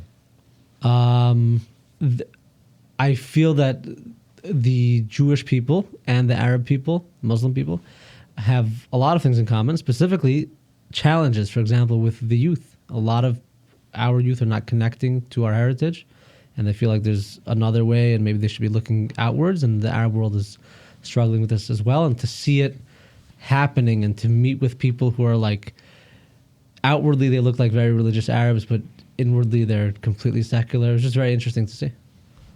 The commonalities. Yeah. Yeah, and I feel like The struggle is universal. The struggle is universal. It really is. Yeah. Yeah. I think there's a big struggle in people who want to stay rooted in their past while moving into the future. And what's the right balance of that? Yeah. It's funny. We had a pastor on the podcast like 4 or 5 podcasts You ago. did? We did, yeah. What? It was very interesting. Pastor Graham, he was appointed by Donald Trump as the pastor of America. A very interesting guy. He actually is part of the White House administration. So he has what was the thing he said? That's called what the president has to fill. The president has a book to He has fill. to fill a certain amount of jobs. The plum book, I The think. plum book or something? You know what I'm talking about? No? He mentioned that. Anyway, so he had that role. So he actually said that. He's seeing that the younger kids in Christianity, in their faith, where they're actually reconnecting more than it used to be. And like the conservative movement like is growing, and the traditional movement is growing. That's what, he felt like. I don't know if that's the case. I think Trump ushered that in. For sure. He got them much more into politics. He got them much more in tune with the world and the country, became more nationalists and became more respectful to God and to the faith. He definitely was a big driver for that. Charlie Kirk also had a big impact on the Christians in this country. Take us there. Take us to how you got involved in this side of the world. In Washington? What happens in next? Washington, politics. Yeah. How did you get into the whole world? Is it just Jake saying, "Hey, there's an opening"? And for years, Jake has been telling me that if he was going to give up his job, he would want me to take it. Perfect. Okay. And I kept telling him, like, not going to happen. Right. Not my thing. I like to travel the world. I like to hang out in the Middle East. Just leave me in Syria with my people, and then you do Washington. Everyone's going to be happy. But he decided to leave, and Ami was like, he also had gone to Ami and said, we want, like, you should convince Shloime to take this. So I went there to meet them, and they offered it to me, and I said, no, thank you. I appreciate the offer. It's like, I'm honored, actually, you want to put me there, but I really like what I'm doing. And they said, you don't have to stop what you're doing. We want you to add this to your portfolio. So I'm like, I can do. Yeah. And then I stopped what I was doing. So now you're doing this full time? Yes. I don't travel the world as much now that I'm in Washington every week, but I decided that I have to also do that more. Like, I miss traveling all over the world, and I'm going to be doing that again. Mm. So you are in Washington often now? Like you go there every week. Every week? Yeah. You're in the White House once a week? I was there yesterday. And you're really? Yeah. Oh, wow. So you're like part of the press corps? Yeah. And you're asking questions like to what's her name? I'm trying. It's very hard to get a question. Have you gotten a question yet? Not from her, no. But I got a question from the president. Did you? I did. Is there a clip of that? There is. What did you ask him? What was the question? It was the day after Charlie Kirk was killed. I asked him if he had a favorite memory of Charlie. Okay. What did he say? Basically that Charlie brought in all the votes, and he really liked that. Now, how does what else do you expect Trump to say? I guess. Who decides who gets to ask a question in the press? Well, in the press conferences, the press secretary, Caroline Levitt, would do that. But if you have an opportunity to meet the president for example, at an event, or if he's getting onto the helicopter to Marine One before flying out, or when he comes back from a trip, you can just stand on the lawn, and if he walks past you can ask him a question. So he literally just picks who he wants to, Yeah. But if he doesn't see a familiar face, doesn't know who you are, he doesn't want to take the risk of you asking a question. He took the risk. He probably won't like it. Probably won't pick on you. But he took the risk with me. He took the risk with you. Interesting. So Karen Levitt, you never yet asked you for a question. I've asked her questions in private, like I've met her, been to her office, stuff, but at a press conference, no. I'd like to hear about that if you don't mind, because I look at her as also a very powerful person Sure. in general. I mean, it's like She's got the most direct access to the president. and more the than almost craziest anyone. thing about her is I forget the name. I'm sorry, but the one before her, Kayleigh McEnany. Yes. Yeah. amazing. I Yeah. thought when I was watching her, I was like, wow, I've never seen anything like this. I don't think there's anything. And then suddenly someone new came on, and I'm like, wow, respect. Yeah, she was really good with the. Kayleigh was really good with the facts. Yeah. So like she would just do these mic drop moments, and then Yes. you hear the Thug Life music, and the glasses fall down, and yeah. the joints in her mouth. Yeah, and- yeah, yeah, of course. Oh my God, they're both great, by the So way. tell me about her. Like, I'm just curious about, when you're talking to her, you ask her questions that you can share, like things that you wrote about. So the way it works is if you have a question, you can go to the press office and submit the question, and somebody in the administration is supposed to get back to you. Obviously, they're dealing with a massive load of questions, so you're not always going to get a response, but they try their best. And you can also ask for a meeting with anybody in the administration. You're not necessarily going to get it, but you can ask. But over the past year, I've met with a bunch of different people, and a lot of them are really nice. Who else have you met, like one-on-one? Who have you interviewed? Have you interviewed anybody? No. A senator or none of that? Oh, so sure. So that's a different part of my job. I'll hang around in the Capitol, so go like to the House floor, the Senate. And you could roam freely over there. Yes. Like you can knock on people's offices, like Anyone can knock. The offices are not in the actual Capitol building. They're in office buildings surrounding the Capitol. Anybody can go. You don't have to have any credentials. All you have to do is walk through a metal detector, and you're good. You can knock on anybody's office. To which office? Where is this building? What So is let's it? say you go to the Russell Senate office building, Okay. and And senators are usually working there throughout the day? they're coming in and out of meetings and Yeah. committees and stuff. So if you walk into the office, you're gonna be met by a receptionist or aides, and then within the office, there's like an inner And that's office where they get caught in the hallways. And they have these videos a lot that's with where all that fighting, happens. That's where all Yeah. that happens. So anyone can hang out there, but what I'm allowed to do is go into the Capitol and walk pretty much anywhere, and you can interact with them because they're always coming and going from votes and committees, and so seeing What's your everybody. favorite room in the White House that you My favorite room in the White House? that you appreciate, that you have access to, that you could see? The press generally has access to one room, which Okay. is the press briefing room. Okay. That's where the briefings happen. And then behind the briefing room, there are a bunch of smaller offices where the large networks have like a little office within the White House. So CNN has one, and Fox has one, and AP has one. And so the large networks have offices. There's a couple desks, like kind of like a co-working space that anybody can work in. There's a little like break room / coffee room with a couple of vending machines.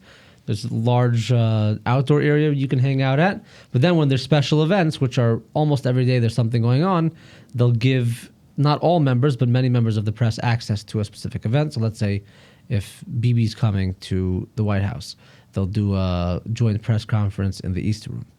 So I was in the room when Trump announced that he was going to take Gaza and own it and do a job with it. It's just like a very interesting day to be there. The helicopters coming and going is also a very interesting thing to witness. There's the Rose Garden Club where Trump likes to play DJ, and there's always things happening. Like he put up this presidential wall of fame with all the gold pictures, and then Oh yeah, I've Biden seen with that. the auto pen. With the auto pen. Yeah, so ultimate troll move, by the way. Yeah, so that's Ultimate right troll move. there. We have access to some parts of the building, but not all of them. So your Far job from is to just be around, be there, and report back to the Army, and write an article about the interesting things that happened. And that's what the reviewers, the readers want to know, is your perspective and what's going on in the White House. and try to interact with the leaders as much as possible. Obviously, we understand that you're competing with every other news company in America, and a lot of people have been there much longer than you. So you gotta. I got to tell you, I'm being serious when I say this. I could be wrong, but I really believe this. In the firm world, no matter where you are in the world, if the firm communities, I think the Army has the most clout. I think the Army is the number one source of where you can trust information. It's coming from. Am I wrong on this? You're not wrong, but there is a mishpacha also. I'm saying there's two. Not more than the mishpacha. I don't know. I don't know. Mishpacha. I don't know. The mishpacha was first, then came Ami, so you have two. Mishpacha was first. My understanding is that Ami sells more copies. I would think so. Listen, again, I think they're both head to head. I don't know. There's no way to chat GPT this, right? So, but they're both out there tremendously, and they're both doing these representations. But I'll tell you what, they should. Do they have like a digital social media platform, Ami? Like, are they out there? I feel like they're not doing a great job with that. That's not their focus. First of all, it's a From magazine. The focus is creating something that is printable that you read once a week. There is a digital version that you can get of Ami. So let's say you live in Timbuktu, you can get the Ami and download a digital version. No, I'm of not it. talking about that. I'm talking about like a social media presence. I understand, like but the social media content presence that they're putting out. The social media presence at this time is to let people know the magazine is out, what's in the magazine, so they can get the magazine. Boring. I'm saying, could they do something like they have a platform now? They definitely can. There's no reason we they talk shouldn't about do it sometimes. Somebody's dropping the ball on this. Like the Ami Or has they're making a decision not to go social. Why are they making that decision? They got to play in this arena. It's out there. Too bad. The Ami needs to be out there making sure that the right information is being spread and it's being controlled, and someone's got to get ahead of it, or someone's going to do it and go rogue. And then it's going to be, oh, we should have done it. It's going to be too late. You do understand that a large part of the Ami clientele is not on social media, doesn't want to have anything to do with social media. Well, let's extend the clientele beyond just those people. No, the because there's a lot of clientele is people like me and Michael that would be interested in watching and listening to a reliable source like this and hearing their perspective and their views and getting some analysts on of people, amongst our, like, we don't have, this is probably why Israel, by the way, has a big problem in the social media presence, and we're hated universally, unfortunately, is because the wrong messaging is putting out there. We're not doing a great job at portraying ourselves and delivering our message. Like, we're not doing a good job at it. I would respectively have to disagree with you on that one. I think Israel has issues with the way it's being portrayed and the way that things went after the war. But Ami and Israel it's two completely different things. Ami is a magazine that wants to be in your home and sell you a magazine every week.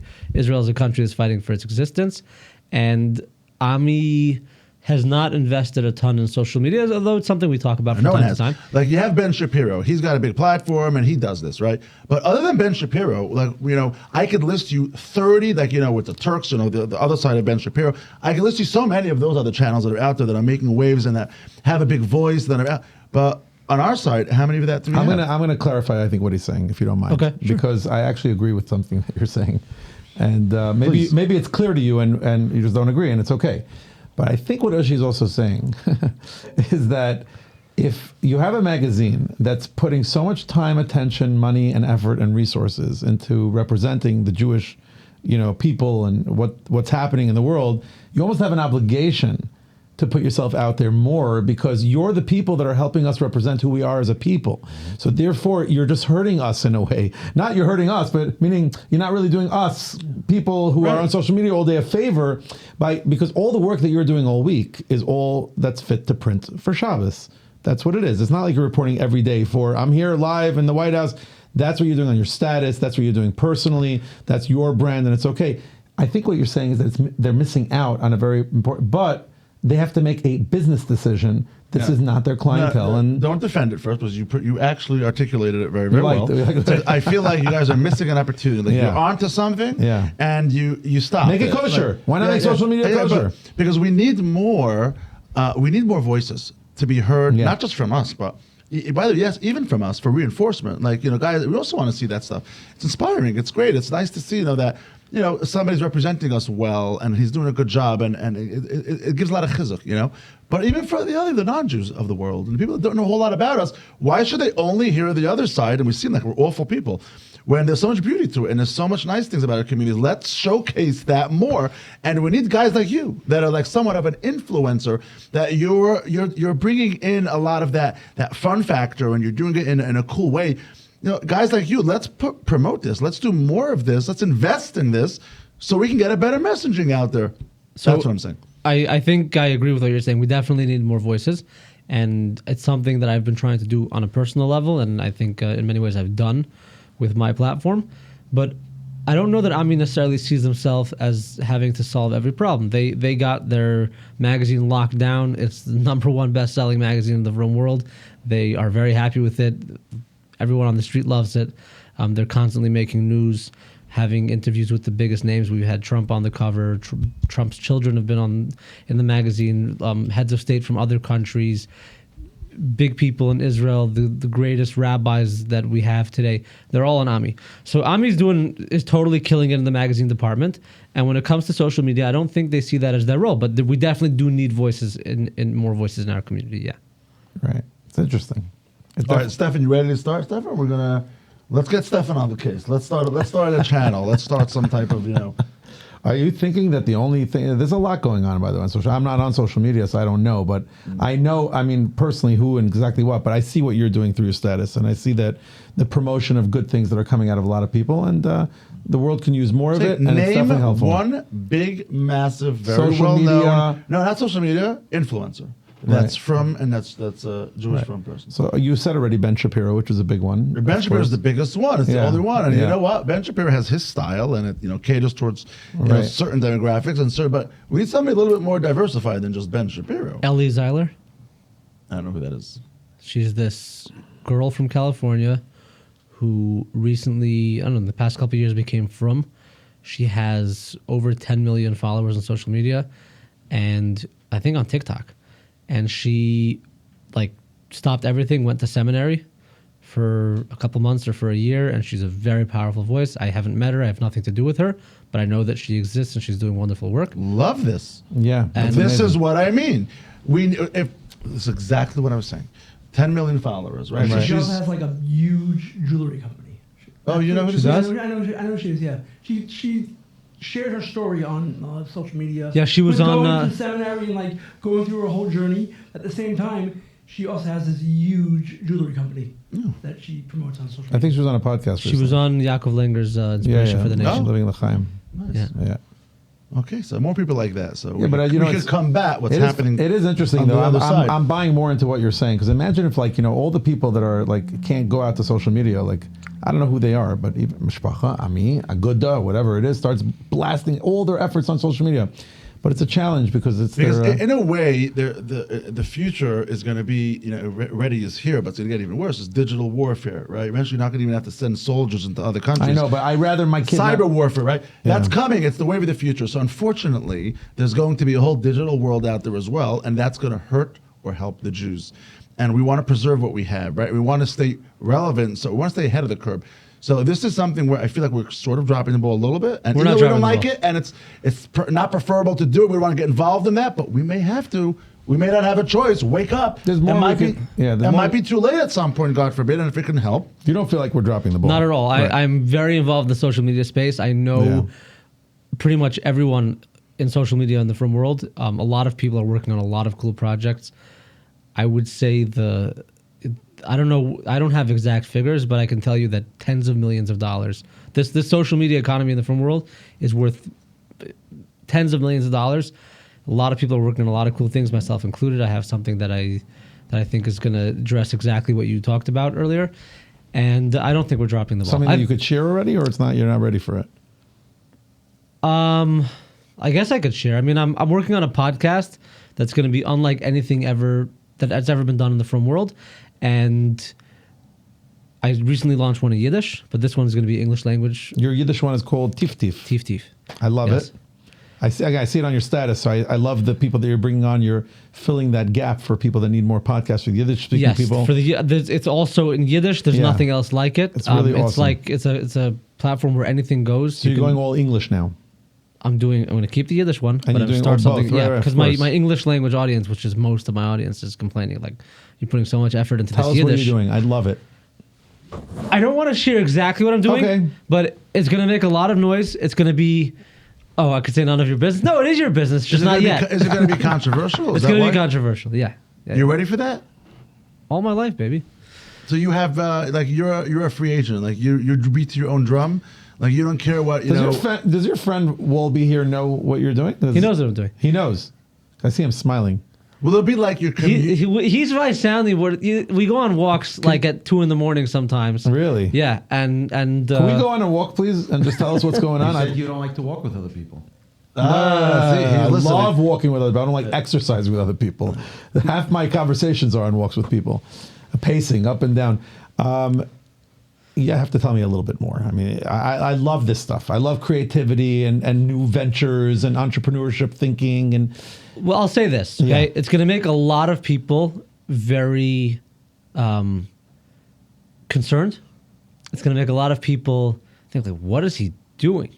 It's also going to make anybody with an open mind who's willing to listen to a few minutes of what is going to be happening on my channels is going to say, wow, that I did not see that coming. That's something unique. We actually haven't had something like this before. I think it's going to be very refreshing, but it's going to make a lot of waves, and I don't think everybody's going to be happy with it. I'm excited. is it a weekly thing you're going to be doing? you think? excited. Like podcast. My goal is for it to be weekly. Okay. In a very powerful lesson I've learned after my whole after Peter Santinella, when we could say I quote blew up, I jumped into a lot of things way too fast, and then I crashed and burned. So now I'm in this mindset where I know how to build things, and it's done in silence, and you don't talk about your plans until they've been done. You don't say I'm going to do this. Say I did this. It's so interesting to speak to someone who going through that process, and now you're doing it the smart, thought out, methodical way. But you're dropping hints. You're getting people curious. Yeah, which but is a good thing. this project is something I've been working on since that house he got me in 2021, in March of 2021. That's when the concept was launched. And I was telling people back then, by April, it's going to be out. It's going to be on YouTube. And it did not happen. Okay. And I learned my lesson. And now I know how to build things slowly. And I'm also so thankful it didn't happen back then. So Because give me a time frame. When do you think it's going to happen by? when it's ready. It's a regular podcast model, just to say the topics are going to be... The conversations that are going to be had are going to be newsworthy conversations that are going to make a lot of people uncomfortable, but also is going to open our minds to, I think, in the big picture, make us expand beyond ourselves and make ourselves Beautiful. greater. By the way, it doesn't go back to what, I mean, it doesn't take away from what we were saying earlier. I'm with Ushy on this. I think that, people are comfortable doing what they're doing, and they don't want to go too much out of their comfort zone because they don't want to risk things. It's like until competition starts, so to speak. And then, it's like someone told me recently that the local supermarket here in Muncie used to close 1 o'clock on Friday. Now they close 10 minutes before Shabbos because everyone else closes 10 minutes before Shabbos. So you got to pick up on it. So I hope that more and more people come to the realization that if you have the resources and you're doing it, put yourself out there more. Take the steps, take the bold steps. Create that other competition so that people can wake up. Okay. Michael, I'm assuming we're wrapping up shortly. I want to get one topic in before we wrap up. I just want to get you guys' opinion on it because it just happened last night. Oh, I'm involved? Yeah, both of you. Ooh. I want to take a little poll in. I'm sure some of the viewers are going to hear this. I'm ready. I want to hear from them as well. And this happened last night. And it was a debate between 10 of us. 10 of us in the room.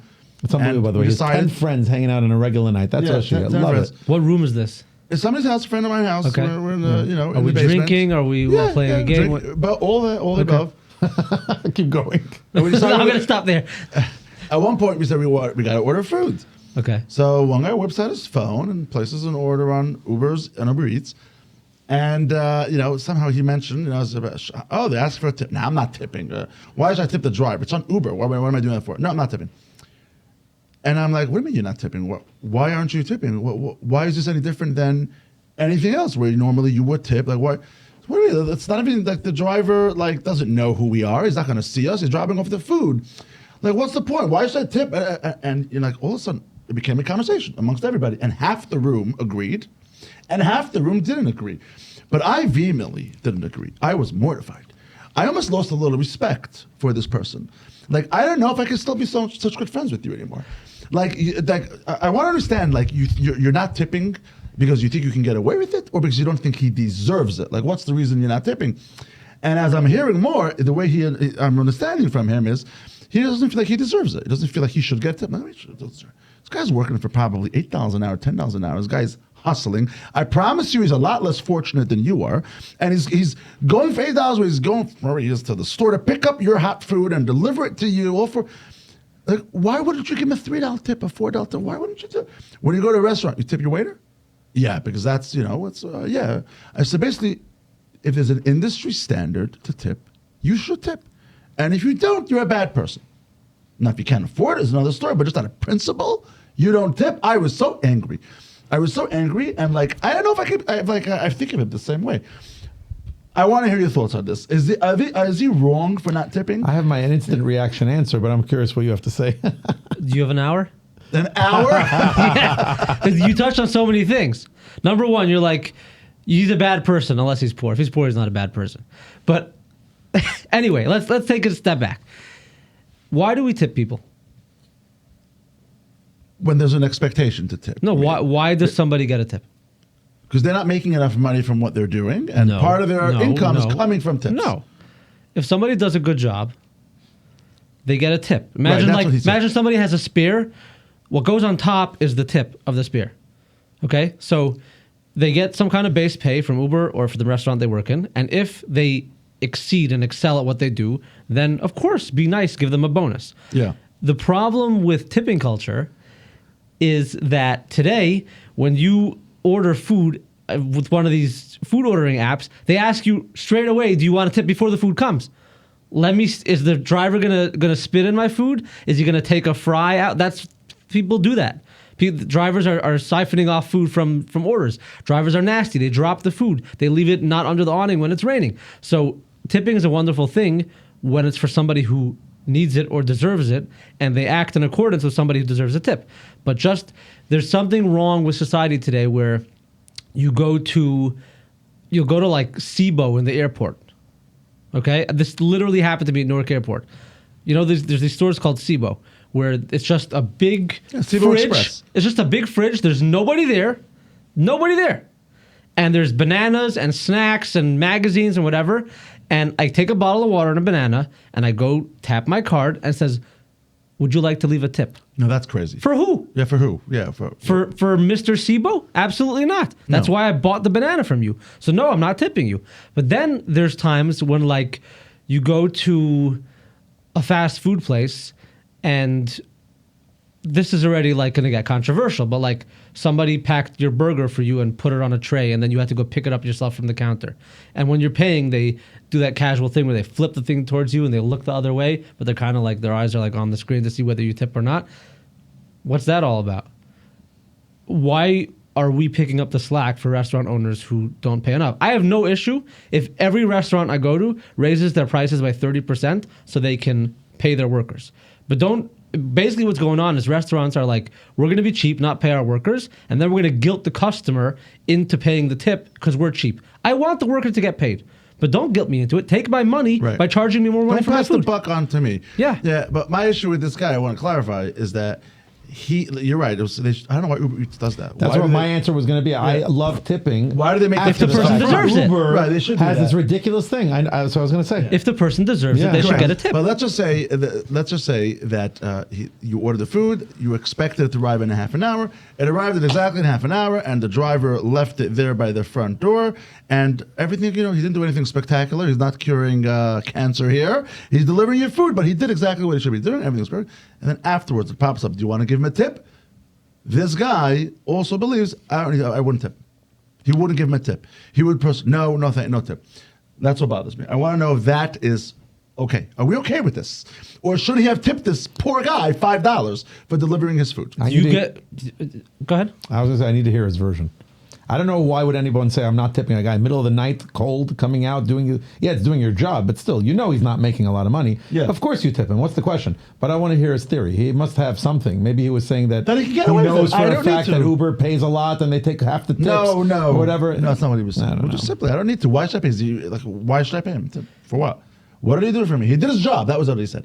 That's what he said. He did his job. I mean, what do you mean? Everybody else that you tip in the world did their job. That's what you still tip them. Your barber gave you a haircut. Yeah, but why you don't still tip them. Do you tip your airline pilot? No, there's no expectation in the industry to tip your airline. Why not? Because there's no expectation in He the did his industry. job. We all know which industries, which type of jobs you're Why? supposed to tip. We know. Why is that? I want to How get to did the it roots of it to happen? figure out I'm how asking a great question, by the Why way. in certain industries do we guilt people into tipping, and social why? standards became that you have to tip the guy in Uber, but you don't have to You tip the a guy. waiter. You tip Do you tip your stewardess ever? You tip your Your stewardess teachers. is a waiter on the plane. Literally. Why don't you never tip your stewardess? I hear. By the Interesting. way, I know people who do that. Really? I don't know if they can take money, but you want to get a real insider tip? If you fly a lot, buy snacks for your flight crew because they have the standard issued snacks from their airline. They never get anything else. So if you come on the plane and you're like, hey, I got these chips that they don't have access to, you made their day. Great idea. What do I need to make their day for there? What's that going to serve me? It won't. It serves them. A, and B, if you fly a lot and you have a status with an airline and you're seeing the same flight crews regularly, it's going to serve you. That happens? Yeah. You see the same, like, Yes. you know? Yes. Yeah, I see the same people. Really? Yes. Yeah. I don't think I've ever recognized one flight crew ever. Okay, he's on a plane every week. Multiple times so. a week. I know some of them by name. There's a you're not going to believe this. United has a set of twins, identical twins, who are stewardesses. They're definitely in their 50s, probably 60s or higher. Brenda and Glenda. I've bumped into them a bunch of times. This cute set of older sisters, and they fly everywhere together. They've been together for like decades on the same plane every day. We got to have them here. That's hilarious. That's Yeah. very cool. Do you get this worked up about other people not doing things your way in all areas of life, or just with tipping? It's a great question, by the way, and you only know me for like a couple of hours, but Right. I get very passionate about things that I believe in. Okay. I don't get, like, if I see something that I don't think is right, I feel compelled to say something. I can't hold it back, and it gets me in trouble a lot. It really does. Like, I should mind my own business, but like I feel like I should set the world right. Like, this is not okay, and I hate to stand up for what's right, you know. So it really bugged me that this guy just like doesn't want What's to. your ultimate answer, so I'm curious. Well, I want to get to the root cause of tipping and try to figure out why someone deserves or doesn't deserve a tip, why certain industries were expensive. He's saying just to tip, why random not. social standard. That's what you get. I don't want But to I get just- into the but whole I- psyche but of tipping and why I- it of course started you and do. why it's okay. I don't. Of course you do, because no, let's all be these normal. social Is it standards- mainstream to tip your delivery driver? That's what I'm asking. By the way, Is it the norm, right? Like, if you got a room of 10 people, would 8 out of 10 people tip this delivery driver? Can we all agree that he is outside of what the mainstream would do? If the man deserves it, you give him a tip. No, sir. He did his job. He picked up your food and delivered it timely, normal. He didn't come an hour late. That's it. Does he get a tip? If you can afford it, sure. I think. Assuming you could afford $3 for all. How many people out of 10 people would have pushed the button $3 tip? How Probably many? most. Most, right? Probably most. Only in America. But that Because doesn't. tipping is only an American thing. If you go to Europe, most of the time, especially in restaurants, when you give a tip, they actually sometimes they look at you like, Do you know that whoa. in Japan, it's offensive to tip people? If you give a tip in Japan, it's like, how dare you? I gave you this service from my heart, and I gave it to you wholeheartedly, and now you think you can buy me with a tip? Will your I'm not trying to friend- buy him. I gave you money after the fact. That's not Will buying your you. friend say thank you to their housekeeper after they paid them? Meaning, they worked for me, I paid them. Do I also have to say thank you? It'd be the nice thing to do, yes. Right? But I paid them. Like, why do I need to say thank you? And I've had people actually deal with this. Like, they're like struggling. I paid them. Like, I don't owe them also a thank you. And I believe you do. And I think the tip culture is more a thank you than giving them something. It's acknowledging their existence and their humanity. And yeah, the guy schlepped out and did his job, but it's a form of thank you. Yeah. And it's not like you're giving a lot of money. You're giving $2, $3. Now I know why you Yeah. hang out with this guy at 2 a.m, by the way. Kudos to you. Great and guy. I am going to, from now on, when I pay my housekeeper every week, take my time out and say thank you. I've never done it before. I think it's a great idea. I don't ever do it. You pay her. Here's your. We leave it on an envelope. It's on the counter. She takes it and she goes. Stop for 2 seconds. Say thank you for working so hard this week and keeping our house so clean and so shiny and so nice. Can we take it a step further? Yes. Should we tip our wives for doing the laundry? They did their job. And that's controversial. People Very go, oh, well. how dare you say it's her job? I believe they should be acknowledged. I'm Of course. Of course. Fan. But Listen, how about tipping? Is this going on your podcast, this conversation? Is that the type of conversations you're going to be Without having? yet Yiddish. But it happens to be that I just last week spoke to a restaurant owner, and I said to him, I go to your place, like, tell me, like, what am I supposed to do? Like, I'm there, it's a fast food, he has a sit-down restaurant next door, so I understand that when you order at a sit-down restaurant, you give a tip. That's obvious. But at a takeout, like, what am I supposed to do? He says, don't tip. Yeah. But if you Uber and you want to get your food, I recommend that you tip. Because it's an That's advance. industry standard, but it's also Unfortunately. industry standard. It's like almost a minhag hamakom. Right. Of like, you know, it's the match. Which becomes like a halacha. We By all the know way, that, shout right? out, shout out. I was going to say my dad taught me. Shout out to my dad. Abba, who taught me that when you throw a party, you throw an event, and you're spending a lot of money, and you know you're going to tip the person at the end after the service, give the person a tip in the beginning. Whatever minimum you think you're going to give them, split that in half, just give them something. Here's something I just want you to tell you, thank you for being here tonight. Give them half up front. Yeah. Something up front, it makes the service Sure. that much better. Yeah. Rav Shlomo, it was so nice having you here. I really appreciate it. What do your friends call you? Shloime. Shloime? Yeah. Thank you. Can I call you Shloime? Sure. Okay. You're my friend. Thank you, Shloime. I appreciate it. And Reb Shloime, because I learned something from you today. I learned what it's like to live your life a little bit. We got a little bit of a glimpse. But I learned also what it's like to be emes, to be truthful, to be honest, because that's who you are. You're looking for truth. It's like almost like I feel like that's a common denominator with everywhere you go, whether you're in Syria, whether you're in Saudi Arabia, in Abu Dhabi, New York City, Texas. You seem to me to be a person that's searching for always truth and the realness of what's happening around you. And I appreciate that very much. And I know that everybody's listening also appreciates it. So on behalf of all of us, thank you for all the work that you're doing. Really, it's amazing. It's beautiful. Thank you. I love kind it. Words and for having me. I love what you're doing. I love your brand. I love everything about you and how you're growing so much. Two questions before you leave is, of course, do you have any questions for us? And then we're going to finalize we're going to finish our podcast with our famous question of who do you think would be a good person on the podcast? But because it's past 1 a.m, I don't know if we're going to be able to call them. I'm sure I have someone I could call. Oh, really? Yeah. I like that. Okay. What's your question for us? Okay. First question for you. How do you get such great hair? First of all, please follow me around more often so you can ask me more of these questions because this is great for me. I love it. I don't know. I don't know if like good hair. I make sure to comb it in the morning, but that's it. I don't touch it beyond that. You have a skincare and then routine? I eat a lot of pizza. I don't know. I think that might have something to do with it. That's definitely going to help. I think in general it's a good advice for life. Like eat a lot of pizza. It's good for your I health. love pizza. Any excuse Makes your to skin have pizza, glow. I'm in. I had pizza tonight Nice. on Thanksgiving. Can you imagine? Was Yeah. there turkey on the pizza? No, just good old fashioned cheese pizza. I had turkey. I had stuffing. I had cranberry sauce. Shout out to all the people that joined us for dinner. And, I it was probably beautiful. had, I would say, out of 365 days in a year, I probably eat pizza 250 days a year. Wow. Yeah. Wow. Yeah. I mean, I don't go a week ever without not eating at least once or twice a week pizza. So Never. 1 second, Mr. Jewish World needs more voices. When are we getting a from Dave Portnoy style Oh, I'd love to do pizza that. review? Go. I Get would started. love to do that. What are you waiting for? Well, Dave Portnoy does a good job, But it's he's not Jewish. kosher. I don't We need need- to we need steal. to- I'm not going to open a competition to a fellow No, Jew. I want you showing up to Mendelssohn's, giving them a 9.9, You and have a halacha question. Can you say that their pizza's bad publicly? Oh, interesting. I could technically, hurt somebody's business if I give him a 5.8 on the pizza score. It's not going to. here's I have a solution to that one. I've dealt with this many times in the past.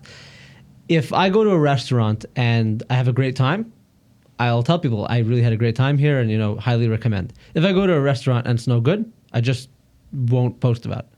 So I'll tell you where the good places are, but I'm not going to put anybody down.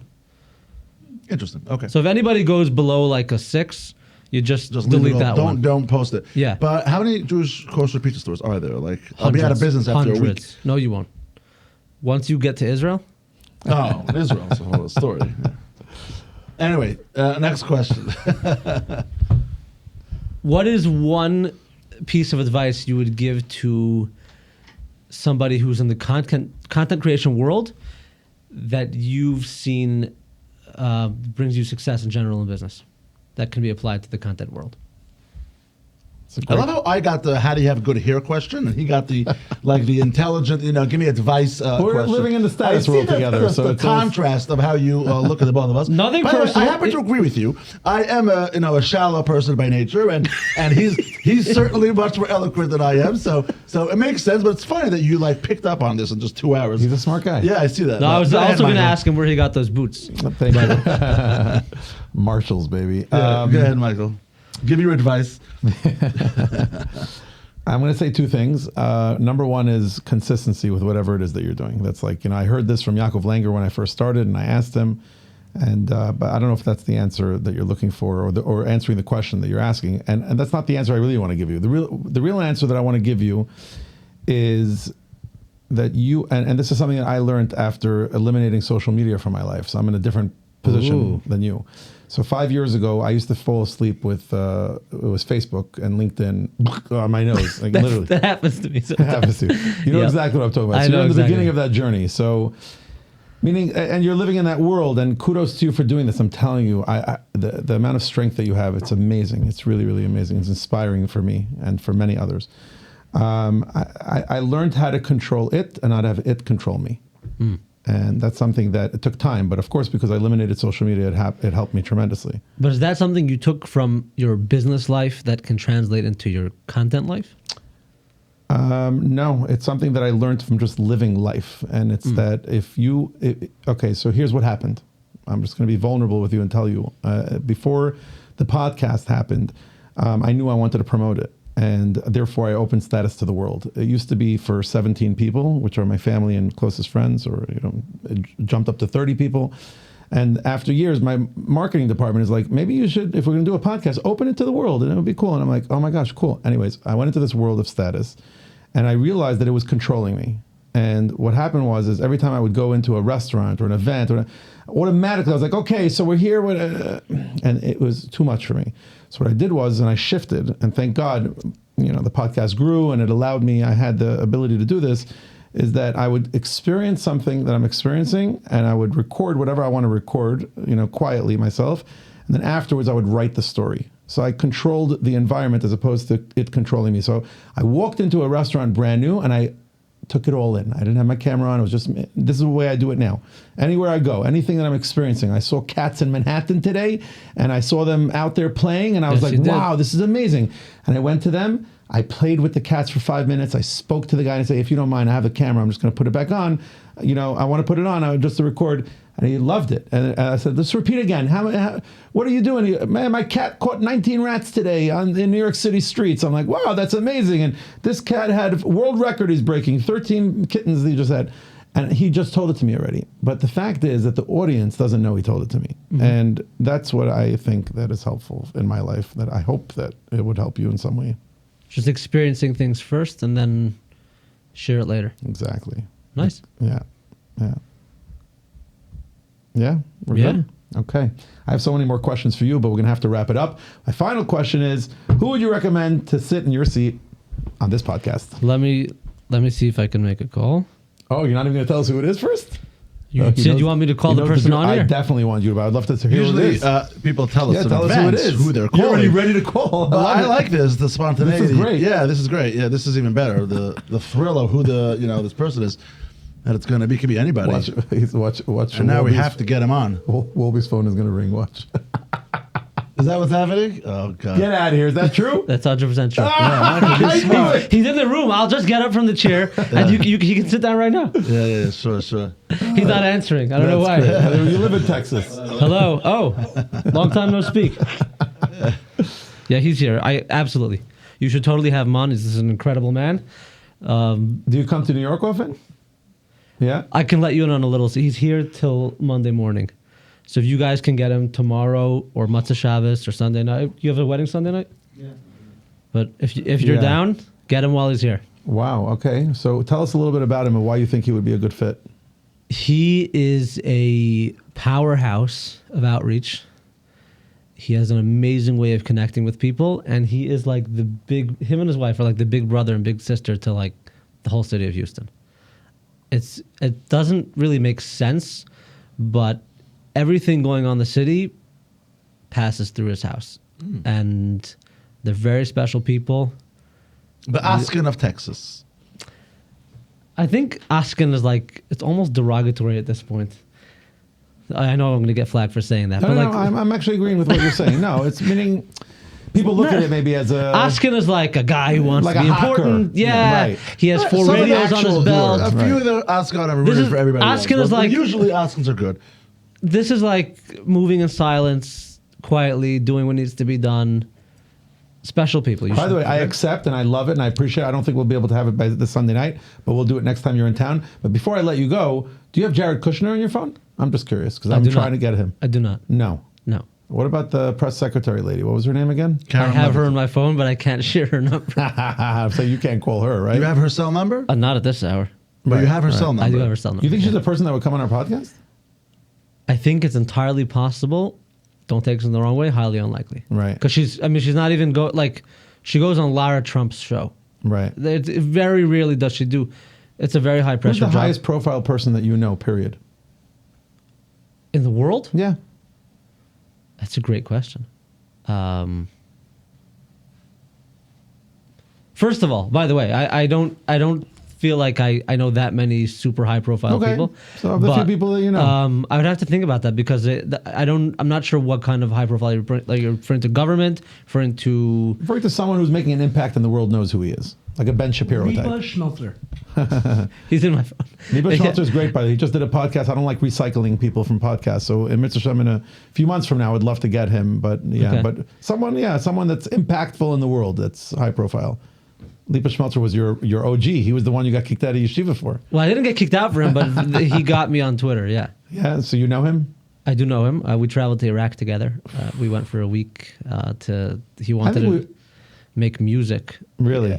Inspired by Talmud Bavli, so he wanted to go to Bavel, and there was no one else. And he didn't trust anyone else to take him but me. And you did it? Yeah, I did it. And it came out?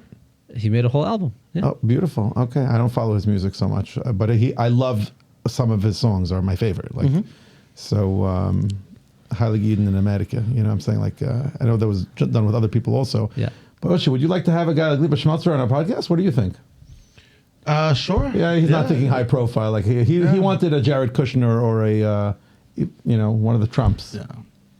Can I share with you one little piece of advice that I've learned? I don't want to say the hard way, but from experience over 8 years of interviewing people. I think the best interviews come from the place you'd least expect it, not the high profile people. There's some superhero over human sitting somewhere that no one knows who he is, and no one will probably ever know. And if you somehow manage to pick that person out of the crowd, they'll probably never agree to come on the podcast.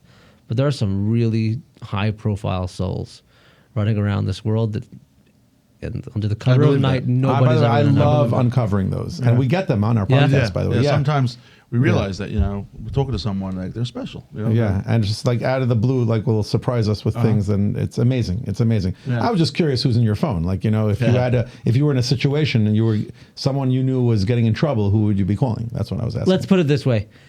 I am connected with people who are connected to people in really high places. How many calls are you away from Donald Trump, realistically? One. Okay. That's And pretty multiple cool. people probably. Multiple that- people who I could call who have a cell phone number who could call him. Yeah. Who would be able to actually call him and Yes. get him on the phone? Yeah, and people who work for him. People who work for him. All right. Who will be able to get him within hours? I guess I think shorter than within hours. within minutes. Unless there was something massive going on at the time, yes. Wow. Okay. I look forward to hearing your voice more. I look forward to seeing your face more and to seeing you impact the world and keep growing with us. And we really appreciate you being here. Thank you to all our subscribers. Thank you, to, of course, to the Prime Source production team and to all of our listeners. We are growing, Ushy. It's happening, whether you like it or not. I'm not paying attention. I'm just doing my thing. It is what it is. Whatever Okay, happens, happens. good. Well, thank God we have Stefan and Will and the whole team behind us who does their thing, responding to every comment and being on top of it and sharing it with us. All the love. We really appreciate it. Thank you, everybody. That's a wrap. That's a wrap. Wow.